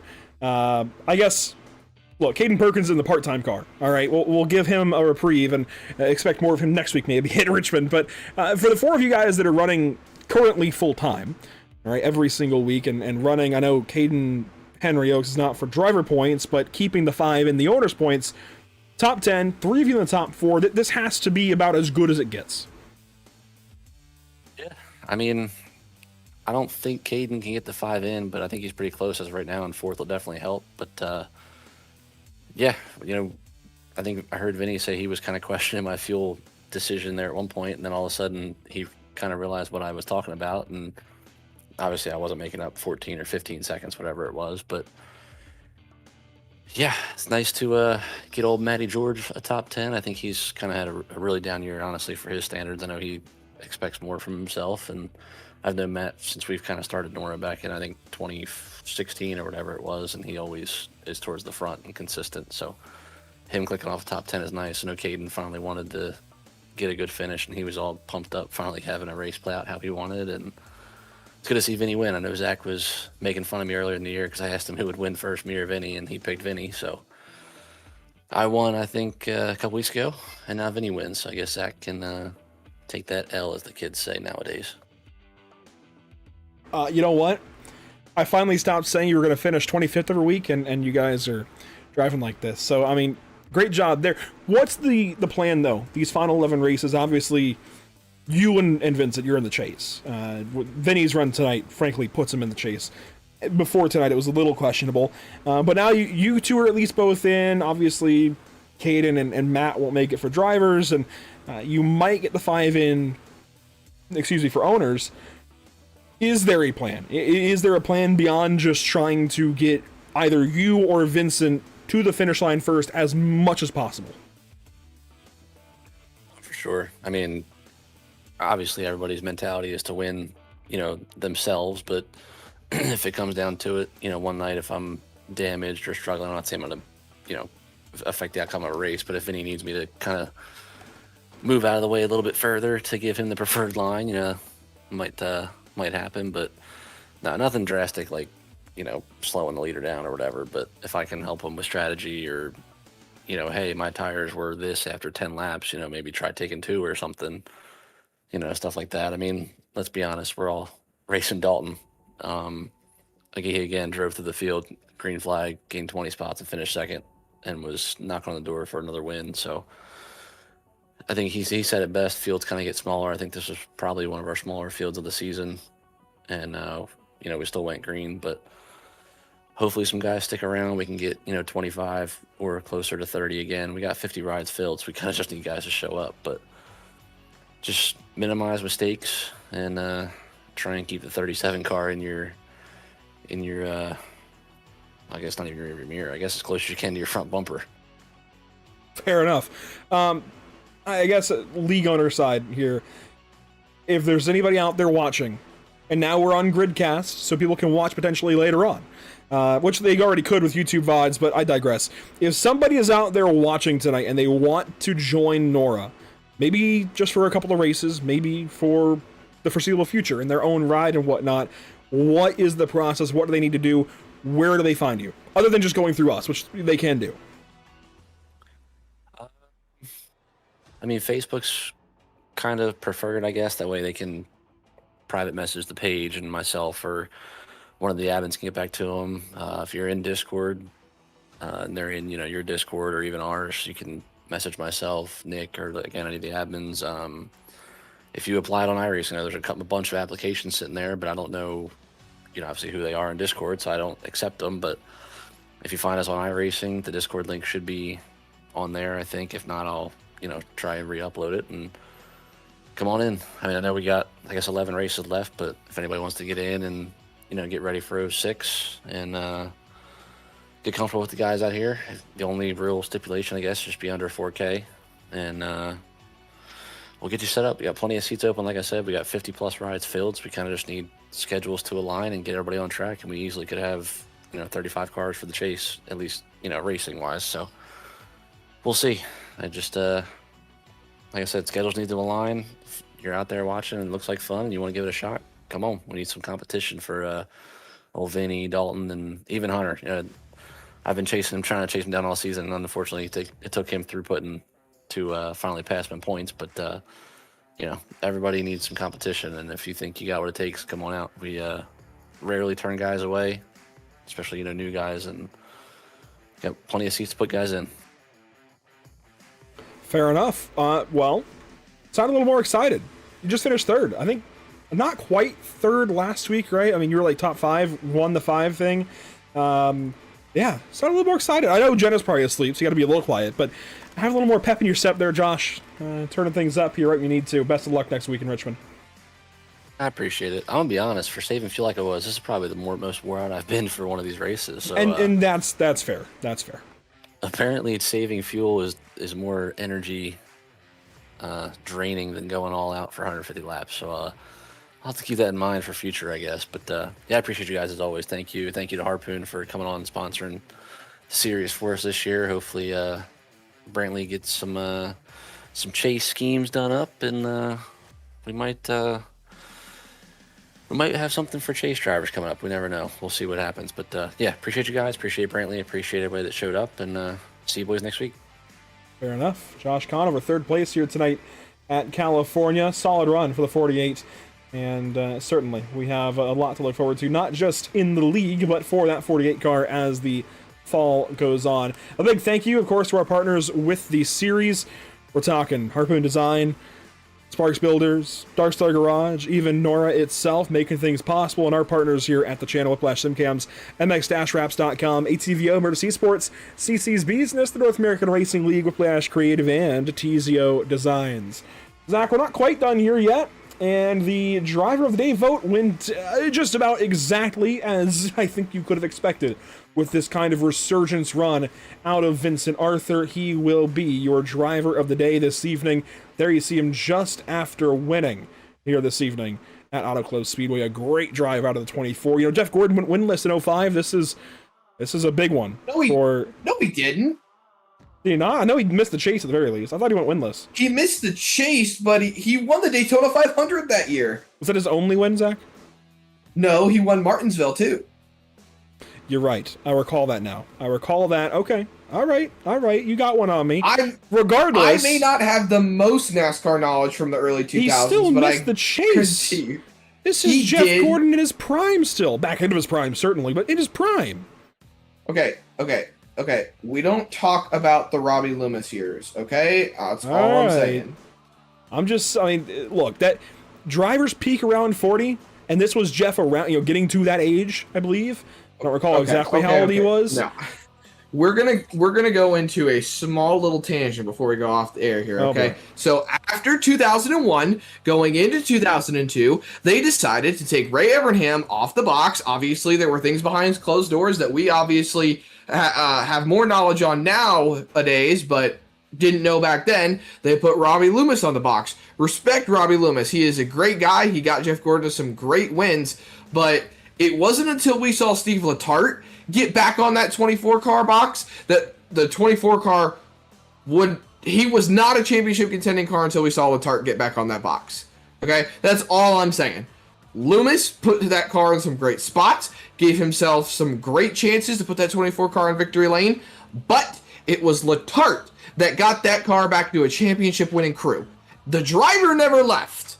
Well, okay. Maybe there were some discrepancies between 2005 and 2006 before we got into 07, but it was still there. Okay? That's all I'm saying.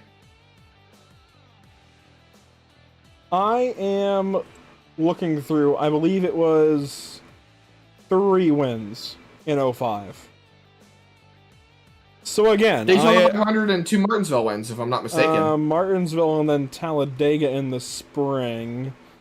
Oh, he swept Martinsville in 04.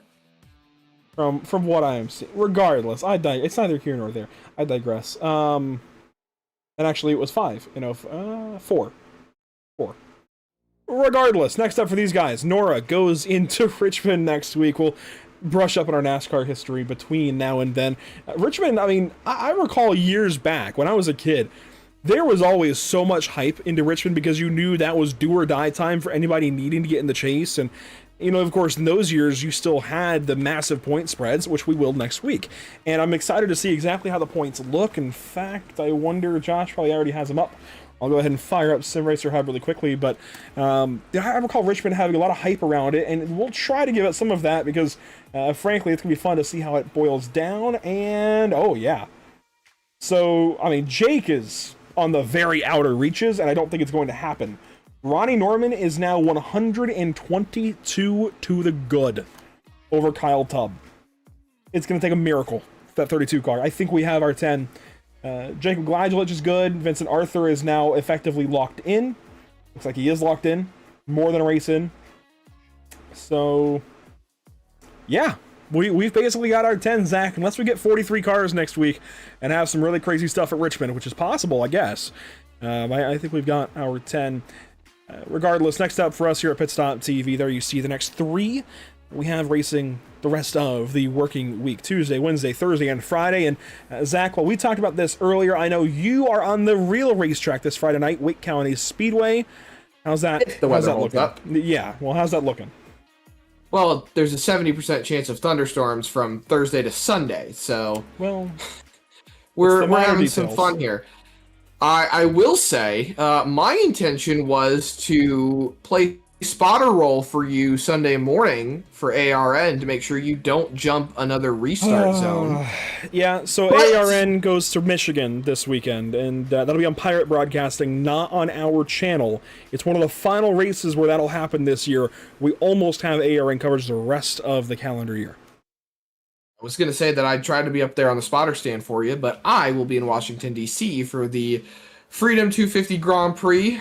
I'm really excited to see that. I'm very much excited to go and see the IROC race that Jeff Gordon will be in. So as much of a race car driver I am, I'm still a fan. But I guess you can go congratulate him on his 4 wins in 2005. But missing the chase. Wow. Thanks, man. Thank you for that one. Look, you see the rest of the broadcasts, at least most of the rest of this week. We have Oxford action Thursday and Friday with the Sarah Oarsman Ford of Manassas National Tour. Again, the WRL Legends will race Thursday evening. It'll be a single 40-lap race into the super late model 250 that night, the Oxford 250 for the Sarah National Tour, and then Thursday, it'll be 40-lap twins for Legends into a street stock 100-lapper. So some good short track racing later on this week. Until then, we do have the BRB Sundance Pro Series season finale tomorrow night. And I mean, there's a lot of emotion going into that race on both sides of the fence. Just tune in tomorrow to catch it. Wednesday, Full Send Cup Series at Richmond. Kind of a tune-up for what we'll see for these guys next Monday. Zach, final thoughts here? I wonder if we'll have a caution-free Richmond race. I doubt it. It's possible. They can do it, but I doubt it.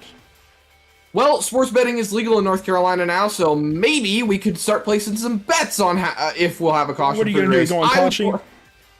I don't know. I'd place a percentage of that, probably at maybe 10%. That's bold. Yes. No, maybe. Well, it's a low percentage of it being a caution-free race. Well, wherever you're watching from this evening, regardless of if we have cautions at Richmond or not, whether it's Pitstop TV channels or the Gridcast TV channel, we see you guys. I see some comments out there from people watching us tonight. I appreciate it. That's it for us this evening. Thanks for watching. Thanks for joining us. It's been a lot of fun here, as always, with the NORA Retro Cup Series.